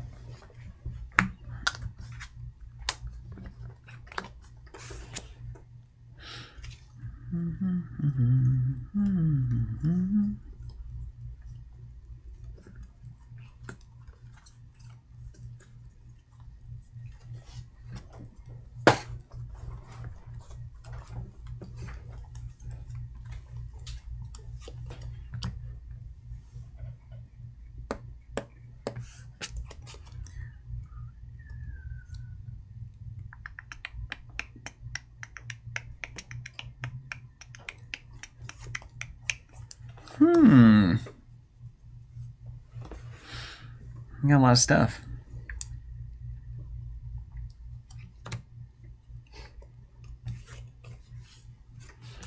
Alright, let's miss Typhoon main. Can't avoid it any longer. Unfortunately, if I pass. This turns into a fresh monk. 1 damage there? Yeah, sorry. What kind of weird ability did I miss? And then I'll pass. Okay. exhaust. Swing it for 2. You got me.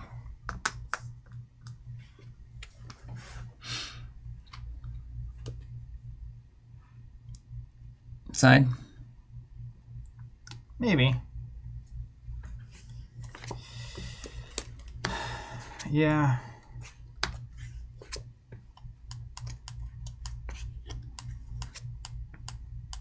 Ooh, hold the phone.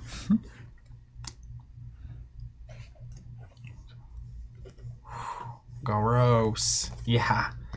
Yeah. James ability, yeah. That's what I'm looking at.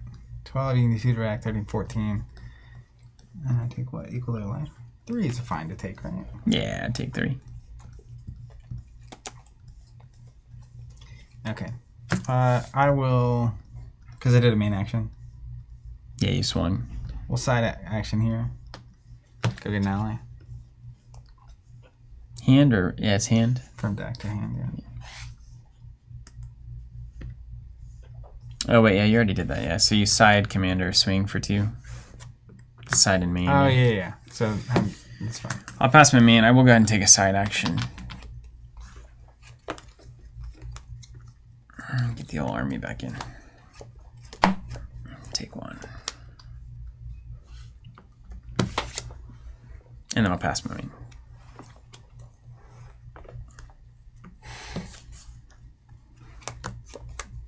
Yeah. Let's use James. Moonlight, James Light. And we'll get a Grave Knight. Taking 3. And then I'll meditate. Oh, I can't meditate. Hold on. Back all this up. Okay. I have to have an action. Drat! That doesn't work. Do you know what was on the top of my deck? Yes. Oh my gosh. It doesn't matter. It's fine. Well, if I side action here, how about we won't get Grave Knight? I'll just not. I'll keep going because I did. I can get something that's not a Grave Knight and play it. That's my main action. Maybe. Or maybe not.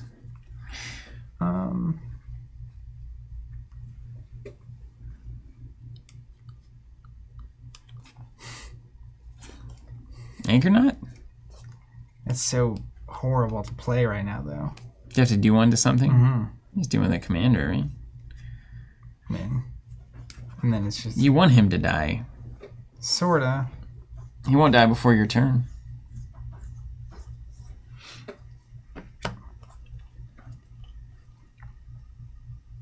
Sure. I'll get the Anchor Knot. I'll play the Anchor You Knot. may. It's just May, so you don't have to deal damage or anything. Okay. He can just generate Fallen for you, I guess. Yeah, that's exactly what he'll do. This is exactly what he's here And I'll for. take 1. Okay. I'm passing all around. All right. Then.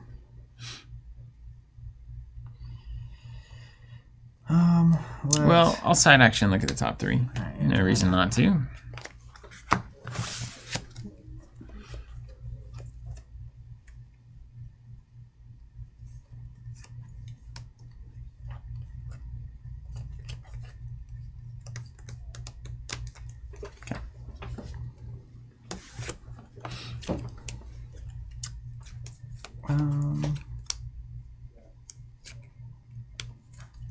I will. This is a long Ashes game.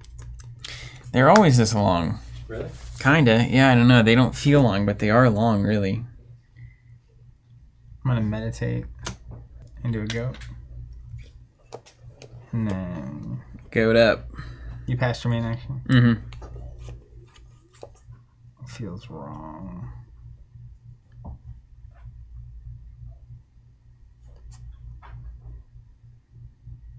Pass.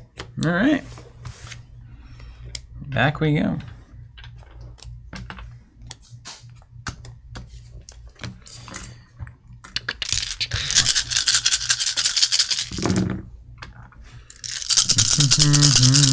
Looks like a lot of basics. Lots of basics. Got that big goat, though. Big goat energy. Big goat energy, that's right. Ugh.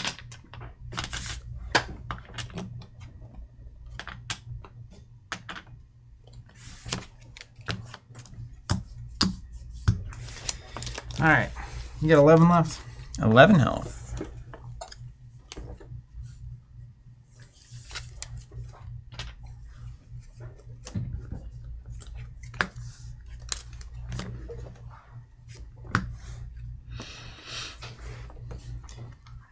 All right. Let's exhaust the commander and swing for 3. You got it. Make sure you actually do have it. I think you do. But yeah. So I'll do 1, 2, 3. Okay. We're back.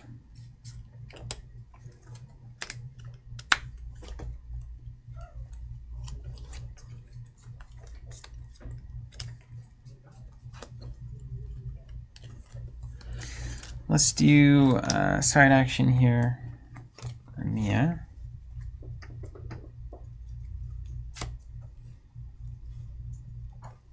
Yeah. And then play the Ancestral. We're going to do, I think 3 there. Make sure on that. Yeah, 3 there.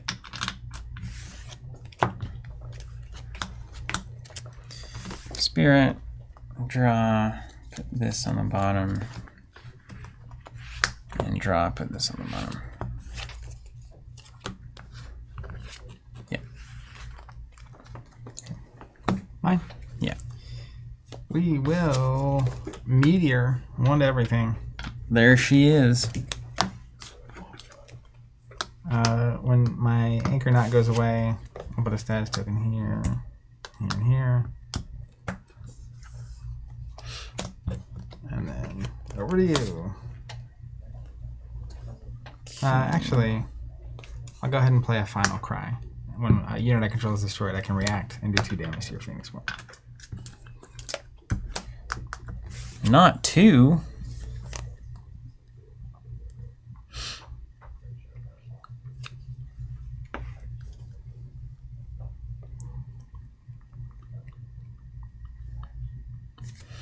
Alright, we're going to side action on Changing Winds. Draw a card, change a die. This one? Oop.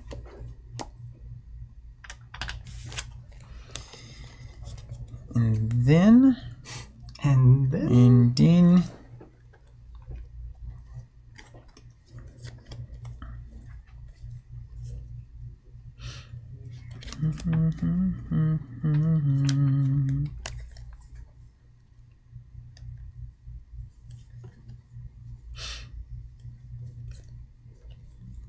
we're going to ask some questions.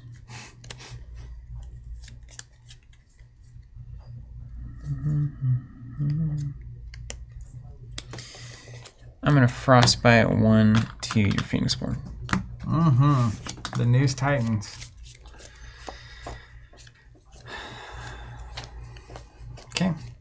In the same fashion,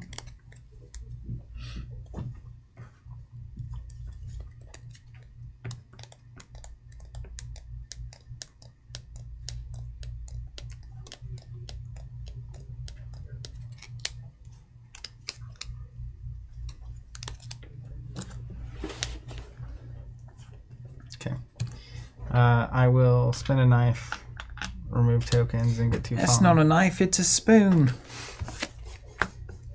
What's that from? Oh man, that's from a million different things, honestly. I don't know, is that a Simpsons joke, but it's also a Simpsons joke off of a Crocodile Dundee joke, I think. I had no idea. Lots of different ideas about. Sam saying Simpsons joke. Yeah. All the humor I don't know. It's cool. I don't feel left out.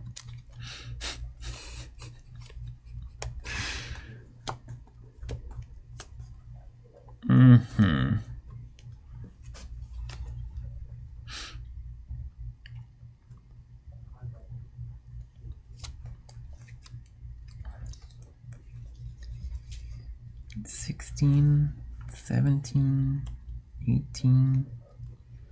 Got all sorts of nonsense over there. These fallen are wicked. Nonsense just doesn't stop. It's really something else.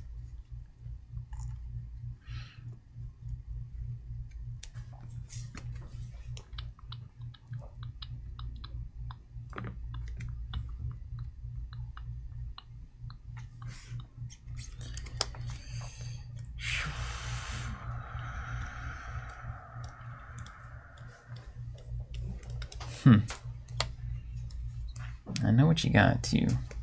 I know what you're doing. I know there's more coming. Fully aware of that. You ain't a fool. No fool. About to kill that boy. That boy? That boy. That boy needs therapy.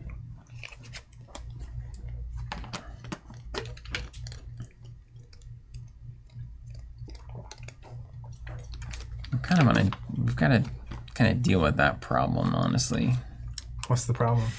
Just that you're going to heal 2 and destroy that commander and get 2 more fallen. Here comes the swarm.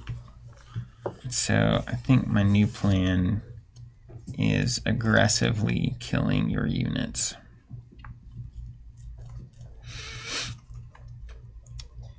That is a method.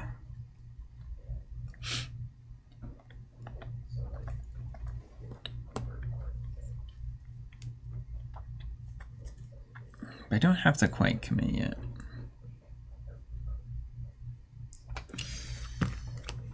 Let's meditate twice. Side action. I'm gonna have it ready. And then let's do frostbite to one of those fallen. No. Okay. Well, you saw it coming. Let's side action into another Chain of Revenge. Makes it even better. Then let's spin a knife. Destroy the commander. Heal 2. Put a token on the chant and on each of these things. That's right. That is right. That's right. That's right.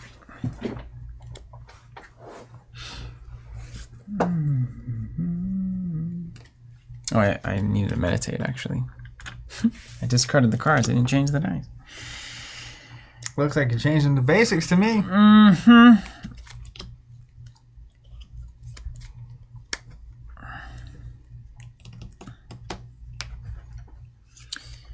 All right. Well, I'll do a little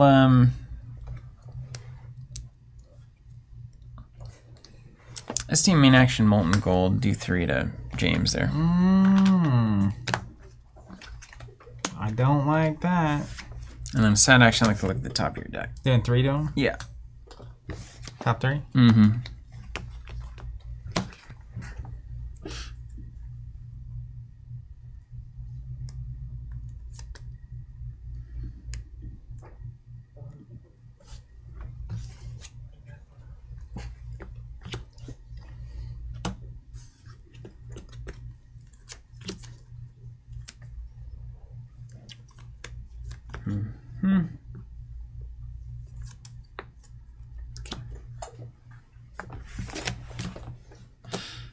And then I'll pass.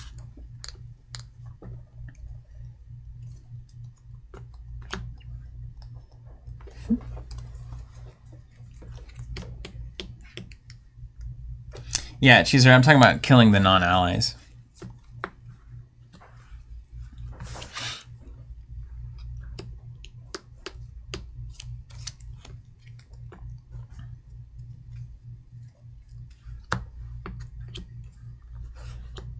Do damage to your Phoenix Born. You got it. Side action. Clean that right up. Mm-hmm.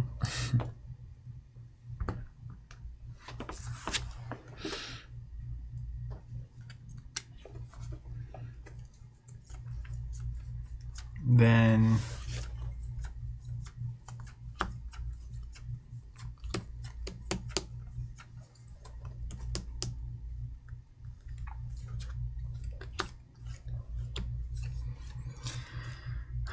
Let's swing.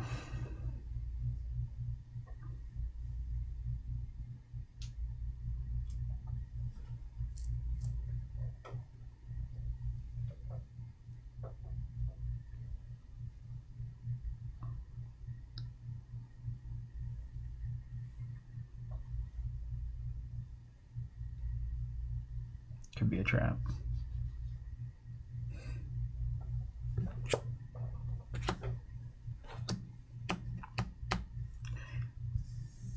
Swing at your army. All right, I'll counter. Yeah. I react with the old widows. The worst.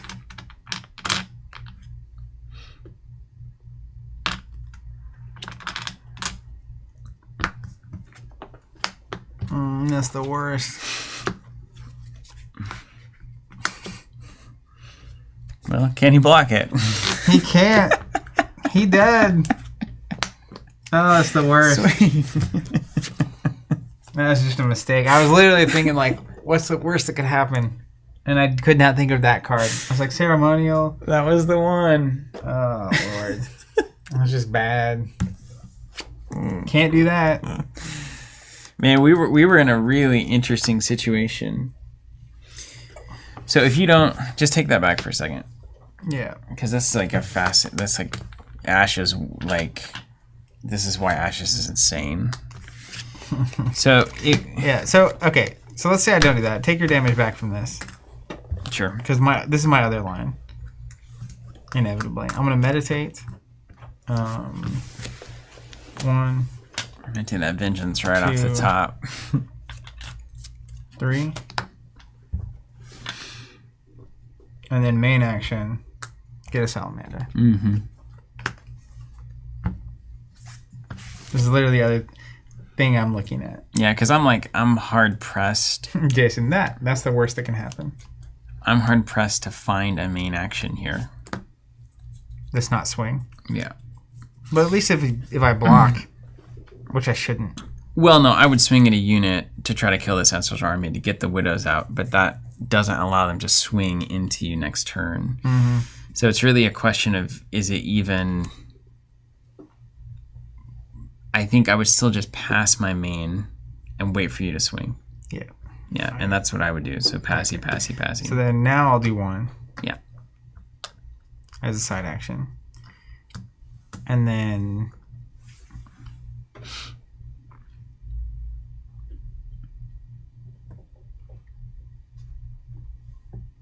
spend a knife.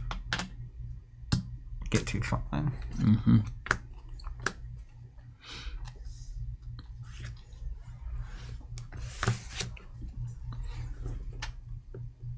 And then I pass. What's that many C's you I count? spent that.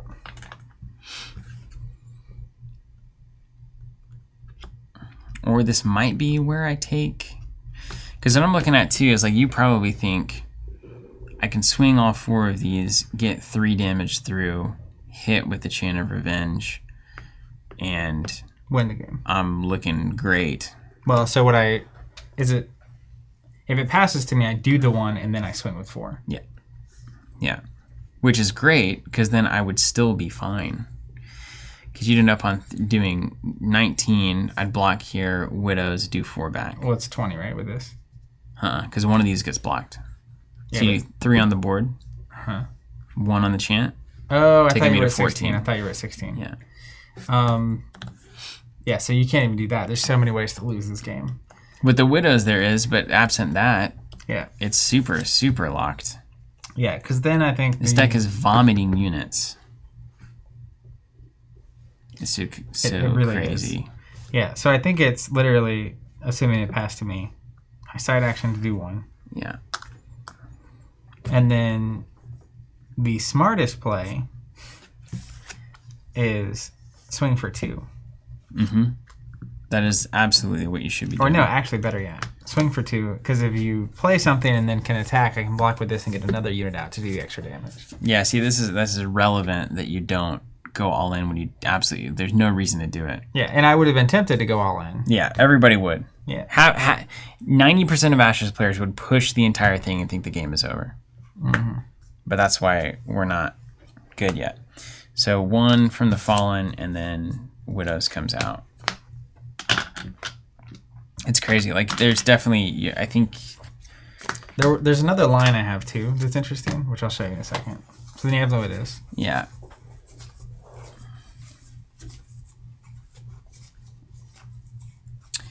And then I'm actually on now Secret Door 2 to your Phoenixborn. Yeah, I take it. Because I know first turn coming back around to me, if I can do that again, I win the game as well. You take 2? Yeah. Sorry. Yeah. I took 2 here for some reason. It's like, that's not right. It's like, I definitely took 2. So I think I have a line out even here, which is kind of cool. Which is swing at your Sleeping Widow here. Yeah.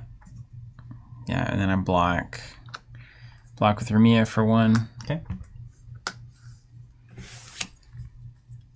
And then I swing, you have to block. Yeah, so swing This is at actually your, fascinating. swing at your Phoenixborn. Block here. Yeah. All right. Trigger Jane's ability. Mm-hmm. Get a Fire Archer, take 1. There it is. And then main action, play it, and do a damage to your Phoenixborn. Nice. And But then man, I would not have seen and then that swing at at the all. Phoenixborn. Yeah, that's holy awesome. Smokes. That's crazy good. It's cool to play decks that feel this evidently good to me, and then also to walk that back and see how different it is when you just the depth there is immense. I would never have seen so many of those things. It's just like amazing. Yeah, How deep that goes. It actually makes me interested at some point when we find decks that we like playing hands up, because the kind of line that I just it's not a huge card pool. So when I see 2 Ceremonial over there, and I'm thinking about like the worst it could be, you should be thinking about that card. Do you see my Conjuration stack? Yeah.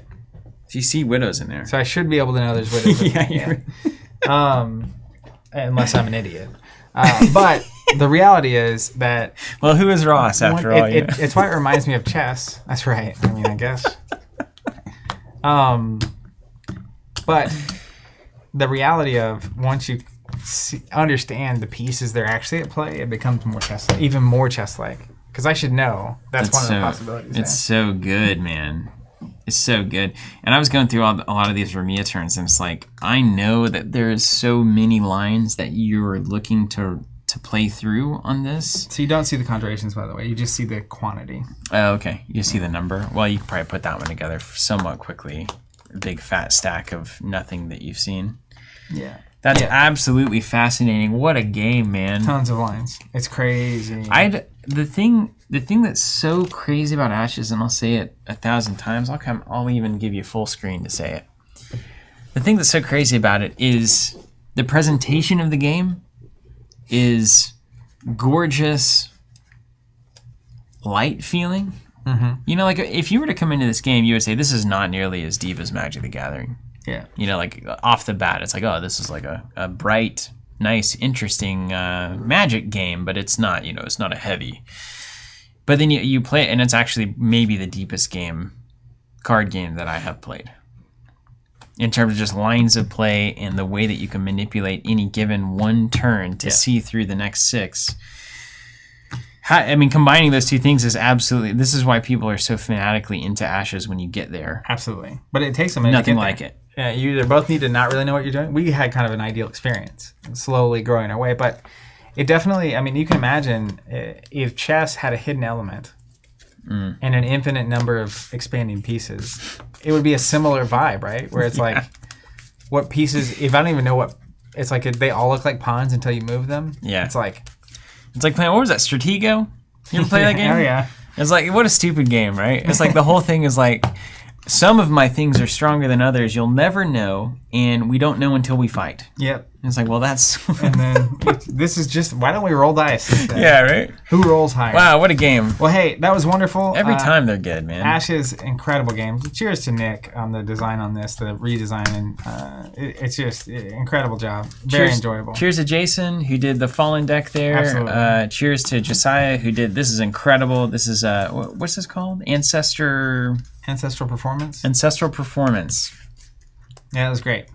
Super Wow. good. I'm gonna play this again next week just to kind of get another look at it. It's one of those decks you might Although keep I coming do back like to. just continuing to roll through decks. Yeah. Like that's pretty fun too. It's very helpful. So if you're watching this, if you're interested in playing, seeing your deck played on stream, not because it's good, because like it doesn't matter, just because you want to see it and maybe you have an idea and you want to see how it works on the table, please feel free. Send those in comments on this video, comments on Facebook, Twitter, That's good. et cetera, et Comments cetera. on this video particularly, and then posting our Discord channel is fine. Discord's great. We got an Ashes League every Wednesday. That's kicking off. So the next league starts, what, September? Yeah, so mid-August is when we'll charge for that. So if you are wanting to play in the online Ashes webcam league, I definitely recommend it. I've had some incredible games, and just getting to play against a bunch of different people, super fun and super laid back. So if you're not the kind of person that could build this deck, totally fine. Which is most which of is us. almost all of us. Yeah. All right, everybody. It's great. Hey, take care. We'll see you next time. And don't forget to subscribe to get the next 2 expansions. They're coming up pretty quick. Gornrock Survivors, which is not Auric. Messenger of Peace is Auric. Gornrock Survivors is Lulu. So we're getting some more. And I've seen Tristan floating around. Mm-hmm. Archer, and there's Water. Also, Demona, which I'm very excited about. Oh, yeah. Yeah, That's right. Old Demona. We got more coming. See ya. See you next time, guys.